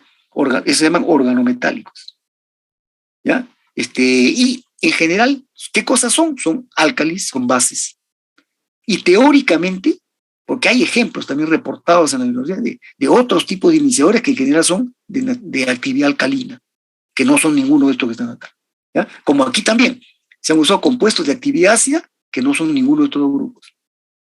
Esta polimerización tuvo sus primeros inicios a fines de la primera mitad del siglo pasado, o sea, a los años 40, 50, por ahí empezó, ya se había descubierto, se empezó a practicar, pero ya tomó cuerpo en los años 50, 60, en la segunda mitad del siglo pasado, ya se empezó a hacer masivamente en el mundo, ¿no? Y tiene varias características, como vamos a ver ahora, ¿ya? Entonces, primera diferencia, ¿quiénes son los catalizadores? Fíjense, en radicales libres, peróxidos o compuestos redos, aquí son o ácidos o álcalis, cosas completamente diferentes. Hay monómeros que son muy especiales, ¿no? Como por ejemplo, algunas olefinas, el estireno, el cloruro de vinilo, algunos así conocidos, que por sus particularidades pueden ser iniciados, pueden ser catalizados por diferentes tipos de catalizadores. Entonces, pueden ser, si son iniciados con un peróxido o un ácido compuesto, pueden seguir el mecanismo de radicales libres, pero si son catalizados por un ácido o un álcali, pueden seguir la polimerización catiónico o aniónica. O inclusive algunos hasta la iónica compleja incluida. Entonces la pregunta es, ¿cuándo va a ocurrir, ¿no?, una u otro tipo de polimerización? Si yo tengo un monómero como el etileno y yo lo quiero polimerizar, ¿cuál mecanismo es el que se puede usar? Va a depender de qué catalizador utilice. Si yo lo inicio con un peróxido, va a ser radicales libres, pues si yo lo uso con un ácido o un álcali, va a ser catiónico o aniónica. Pero lo que no va a ocurrir es que no puede ser dos a la vez. Va a predominar uno de ellos, un mecanismo. Y será el que yo incentive en el medio de reacción, ¿ya? Pero lo que vemos aquí claramente es que el que marca la línea, ¿no?, la línea de separación entre las formas de radicales libres y las iónicas es el catalizador, ¿ya? Entonces, ese es el primer concepto. Y hay más cosas, porque ya cuando se estudia más al detalle a estos compuestos, se ven algunas características que tienen estos catalizadores, pero lo importante es decir que son donadores de protones o son aceptadores de protones. Eso es en concreto, ¿ya? El concepto de ácido y álcali ha cambiado también. Bueno, antes ácidos, ¿quiénes eran? Los ácidos minerales y los ácidos orgánicos. Y los álcalis eran los hidróxidos. Hoy día, ¿no? Ácido es toda aquella sustancia que dona protones y álcali es el que recibe protones. Es el concepto nuevo. Pero también la terminología ha cambiado por el lado de los iones, porque estos nombres de catión y anión, que se siguen manejando masivamente, ya tienen una nueva definición en la química orgánica. A esto le dicen carbaniones y a esto le dicen carbonios. ¿Ven? Perdón, carbonios a los cationes y carbaniones a los aniones. Y hay no pocos libros de química hoy día, química orgánica, que utilizan ya esos nombres. Ya no hablan de cationes y aniones, sino hablan de carbonios y carbaniones. Y cuando hablemos de polímeros, ya hablamos de un macrocatión, porque así como en el anterior de radicales libres decíamos que crecía hasta un macroradical libre, aquí esto va a crecer hasta formar un macrocatión o un macroanión. Pero la terminología moderna dice un macrocarbonio o un macrocarbanión. Entonces la cosa se va ampliando, ¿no? Le digo eso porque hay textos que hablan de eso, no hablan de catión y anión, sino de carbonio y carbanión, ¿no? Bien, entonces miren, nada más, ¿ya? Esos son el primer punto sobre los catalizadores. Entonces acá está la diferencia con radicales libres. Segundo, el mecanismo. Aquí les he reportado, tiene un ejemplo de un caso conocido, mírenme, un caso de catiónica, ¿ya? Pues la aniónica es similar, pero en sentido contrario nada más, ¿no? Un caso de catiónica. ¿Y quién estamos escogiendo para la catiónica? Miren, ¿qué catalizador? Un Fidelkrabs, ¿ya? ¿Cuál es el que estamos escogiendo? El trifluoruro de boro en agua, ¿ven? Este es el sistema Fidelkrabs, ¿ya? ¿Qué monómero estamos escogiendo? El isobutileno, que acá lo podemos ver en el cuadro amarillo. Ahí está el isobutileno arriba y el Fidelkrabs. Entonces el mecanismo está ahí, mírenme. Y vamos a observar que tiene bastante similitud con radicales libres. Por ejemplo, tiene una iniciación que ocurre en 2 etapas también. Y tiene 2 formas principales de terminación también, pero aquí le llaman ruptura, terminación o ruptura, ¿ya? Entonces, en ese sentido es muy parecida a radicales libres. La propagación es similar, porque lo que va a ocurrir en la propagación es que los monómeros se van sumando al centro de crecimiento, nada más. Estos también reaccionan rápido, muy rápido, pero no tan rápido como los radicales. Aquí podemos todavía actuar con más tiempo. Y aquí no vamos a poder aplicar la hipótesis del estado estacionario. Porque el radical libre, como la velocidad de formación de un radical libre era rapidísima y su consumo era rapidísimo, eran casi instantáneos, por eso es que decíamos que ambos eran tan altas y tan rápidas que se mantenían casi iguales. Yo no notaba cuándo se consumía y cuándo se formaba, y por eso es que decía que se mantenía constante la concentración. Pero eso ocurre solo en radicales libres. Acá no puedo apostar por la hipótesis del estado estacionario, ¿ya? Pero sí, lo que es igual es que los monómeros se van sumando al centro de crecimiento, ¿ya? Entonces miren cómo es la iniciación, ¿ya? Fidelkrabs, ahí está. Primera etapa, como decía, la fase A de la iniciación. Pongo en contacto a las 2 componentes del Fidelkrabs. Ahí está, el organometálico, el Fidelkrabs con el agua, ¿ya? Ahí está. Se juntan, esto se hace en un reactor aparte, ¿y qué cosa hace? Se ioniza, ¿ya? Aquí hay una parte positiva, es el protón, y una parte negativa. Este es el anión, digamos, ¿no? Pero el que va a actuar es el protón. A este que está acá, el negativo, el que no va a actuar, le dicen el contraión, ¿ya? O ión contrario, que es lo mismo, ¿ya? Pero esa palabra utilizan en la biología, el contraión le dicen esto, ¿ya? Y va a estar ahí, siempre en el medio, pero el que va a actuar es el protón. Entonces, sí, ¿está claro? Primero, hago la mezcla, fase 1 se polariza, o se ioniza, así utilizan los términos, se polariza o ioniza, dicen, el catalizador. Una vez que está en esta condición, ¿no? Lo pongo en contacto con el monómero. Esta segunda reacción significa que el monómero, al entrar en contacto con el Fidelkrabs activado, ¿qué hace? Se polariza. Entonces ahí viene la actuación del protón. Miren, va a abrir el doble enlace y lo va a cargar positivamente. Y este va a quedar cargado negativo. ¿Ven? Lo ha polarizado el monómero. Ya lo activó, ¿ya? Con una primera parte, pero la reacción termina cuando el protón se incorpora, pues. Entonces se forma el CH3 y queda el extremo cargado positivo. Se generó el catión. ¿Eh? Este es como decir el centro de crecimiento. En el otro, en el radical libre, venía el radical primario y de frente abría el doble enlace y lo dejaba radical al monómero. Aquí no. Primero entra en contacto, lo polariza previamente y después el protón se suma. Y la parte negativa desaparece y queda solo cargado positivamente. ¿Ven? Se formó el cationcito, es un cationcito, un centro de crecimiento. Si hubiera sido el aniónico, el organometálico se hubiera descompuesto, pero yo hubiera tenido un extremo activo negativo y un contraión positivo. Y el extremo negativo es el que hubiera polarizado el monómero y se hubiera sumado acá y lo hubiera dejado cargado negativamente. Entonces el centro de crecimiento hubiera sido un anión. Igualitos, son idénticos, ¿ya? Entonces, en nuestro caso, ya está claro, ¿no? Fase 1, activación del Fidelkrabs, que es por ionización, actúa en el monómero, lo polariza y genera el catión. Se acabó la iniciación de 2 etapas. Viene el catión, por supuesto, no se va a formar un solo catión, esta reacción va a ocurrir muchas veces. Vamos a tener muchísimos cationes en el medio de la reacción. Cada catión es el que va a desatar todo el crecimiento. ¿Y en qué se va a transformar el catión? En un macrocatión al final. Entonces, miren, yo he generado este centro de crecimiento entra y empiezan a capturar a los monómeros. Pero como los monómeros todos han entrado en contacto con el catalizador, los monómeros están polarizados. ¿Ven? Entonces, el cationcito empieza a sumarse al siguiente monómero polarizado, forma el de 2. El de 2 se suma a otro más, forma el de 3, y así sucesivamente, hasta llegar a uno de tamaño n o n más 1. Este es un macrocatión. ¿Ven? la característica es idéntica. ¿Está bien? Finalmente, ese macrocatión tiene dos opciones. Aquí vamos a resaltar a este macrocatión, lo vamos a escribir como solamente resaltando el extremo terminal, el extremo catiónico. ¿Ya? Todo el resto es la cadena, ya que ya está reaccionada. Por eso ponemos acá todo esto en puntitos suspensivos y fíjense la última unidad, el catión. ¿Ya? Ahí está. Igualito en la otra opción, este compuesto que está acá arriba es el mismo que está acá abajo. ¿Ya? Ahí está toda la cadena, pero está el último extremo catión.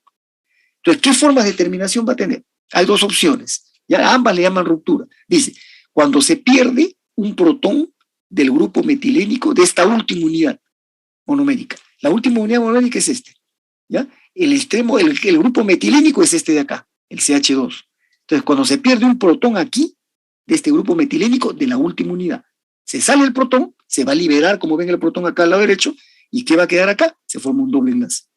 ¿Okay? Entonces está toda la cadena y la última unidad queda transformada en CH doble enlace y el resto igual. Y se liberó el protón. Ya del estado catiónico se estabilizó. Esto es una cadena polimérica. ¿Y de qué tamaño? Del mismo tamaño del macrocatión. Y se liberó protón. Esa es una primera terminación. ¿Ya? La segunda forma de terminación, que es inevitable. Tenemos nuevamente las cadenas de los macrocationes que se han ido formando y ahora actúa un anión. Si yo no pongo ningún anión adicional, ¿qué anión hay en el medio? El que estaba del iniciador acá arriba, mírenme, el contraión. Este contraión estaba ahí no estaba actuando en la polimerización, pero al final puede tener una participación. Entonces este anión, que es del mismo catalizador, ¿no? Interviene, ¿qué hace? Inserta el grupo H y se forma toda la cadena, pero la última unidad queda como CH2, ¿no? COH y con sus dos grupos metidos, pero saturada. La otra es insaturada, miren. Entonces genera una cadena saturada y ¿qué queda liberado? El F3B, el Fiedel-Crafts. Esa es la otra forma. Las dos compiten acá. Se encontró en muchos casos que predomina la forma A, pero la competencia aquí es un poco más balanceada. Las dos se dan.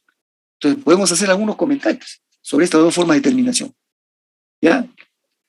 La primera, son cadenas, ambas, en ambas, en primer lugar, son cadenas del mismo tamaño del macrocatión. O sea, no cambia el tamaño, no hay combinación ni nada, acá salen del mismo tamaño. ¿Ya? Segundo lugar, en la primera son cadenas de extremo insaturado, la segunda son cadenas de extremo saturado. Ahí hay una diferencia. ¿Ven? Tercero, la terminación A me genera protón. ¿Y qué hace este protón? Al generarse protón nuevo, este protón regresa acá y retroalimenta la iniciación. O sea, esta terminación refuerza la iniciación y retroalimenta a la misma polimerización. ¿Se dan cuenta? ¿Y qué hace el otro? ¿No? Da cadenas de extremo saturado, pero libera ¿qué cosa? Al Fiedel-Crafts.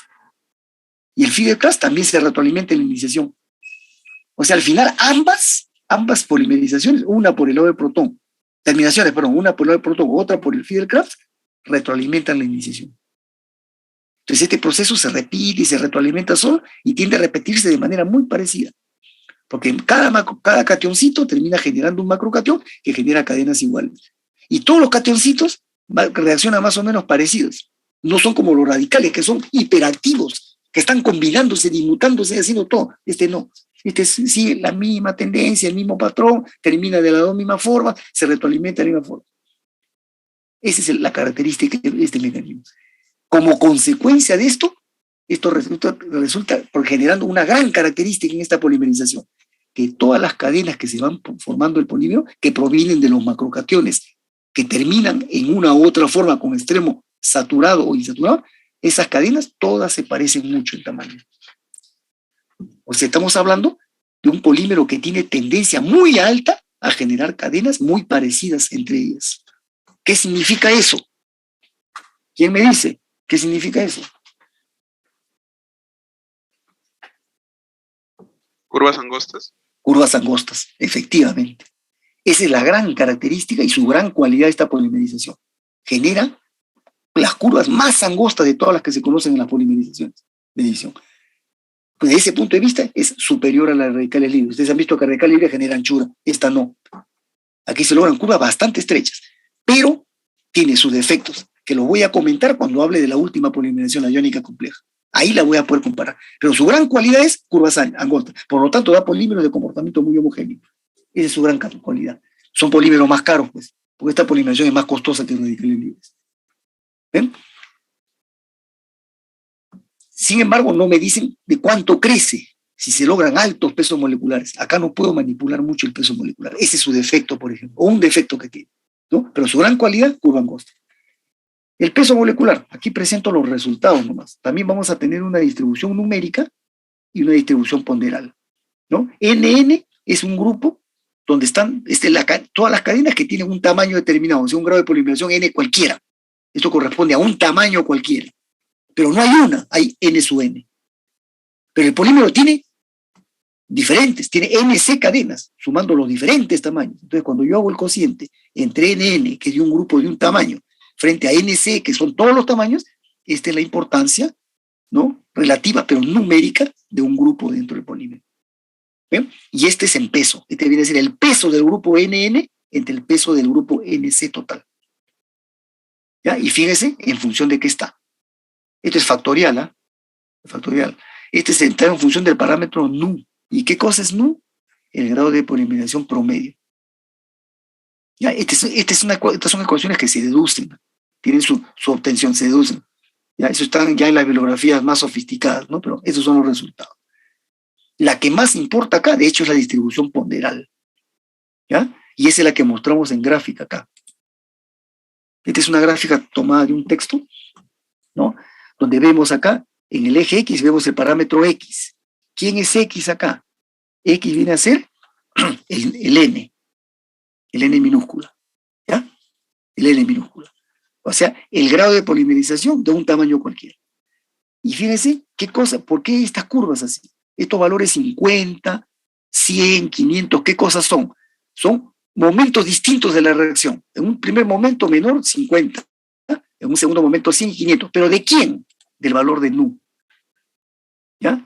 Quiere decir que en un tiempo cualquiera, cuando la conversión es un valor determinado, ¿no? Hasta ese momento de conversión, el grado de polimerización promedio es un primer valor.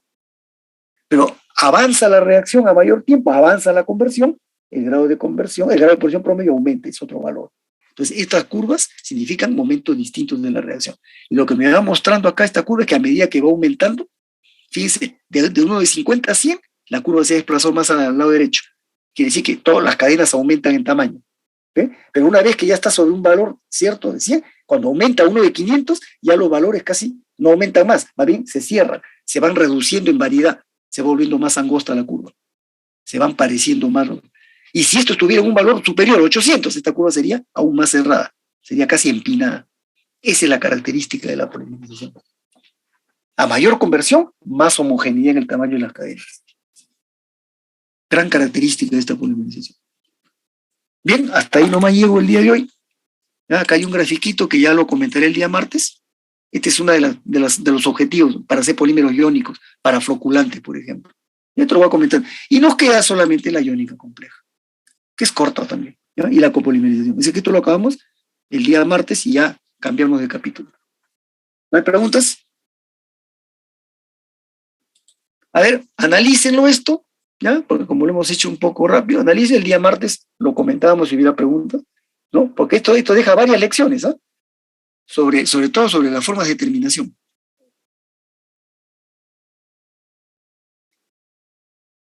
Ya, entonces ahí lo dejo. Voy a pasar la lista rapidito. Ahí veo algunos chats. Bien, a ver. Anguamán. Anguamán presente. Presente, listo. Antesana. Antesana presente. Ya, Araujo. Aroni. Aroni presente. Ya, Atúncar. Atúncar presente. Presente, ya. Auqui. Auqui presente. Presente. Valdeón. Ya, Banda. Bonilla. Sí, presente. Bonilla presente. Briceño. Calixtro. Calixtro presente. Presente, ya. Castañeda. Castañeda presente. Ya. Balcázar. Cano me he comido, Cano.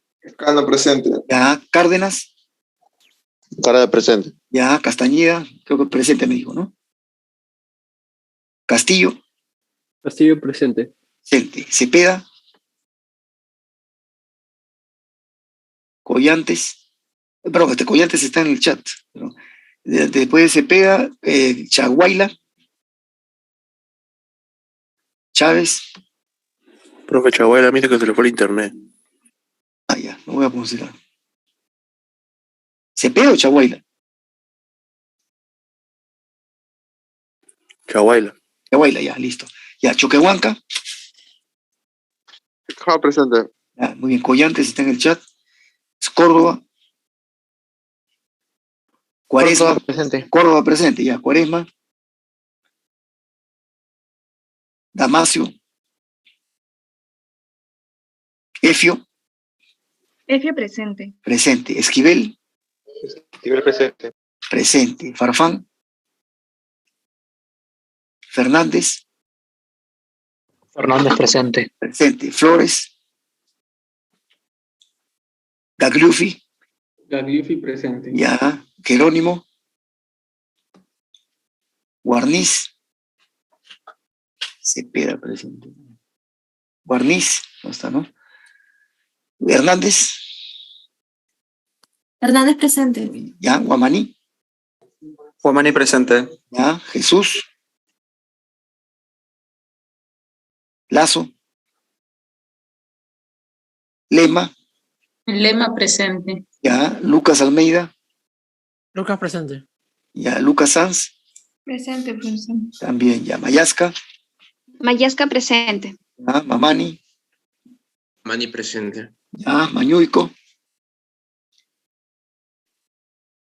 Mesa.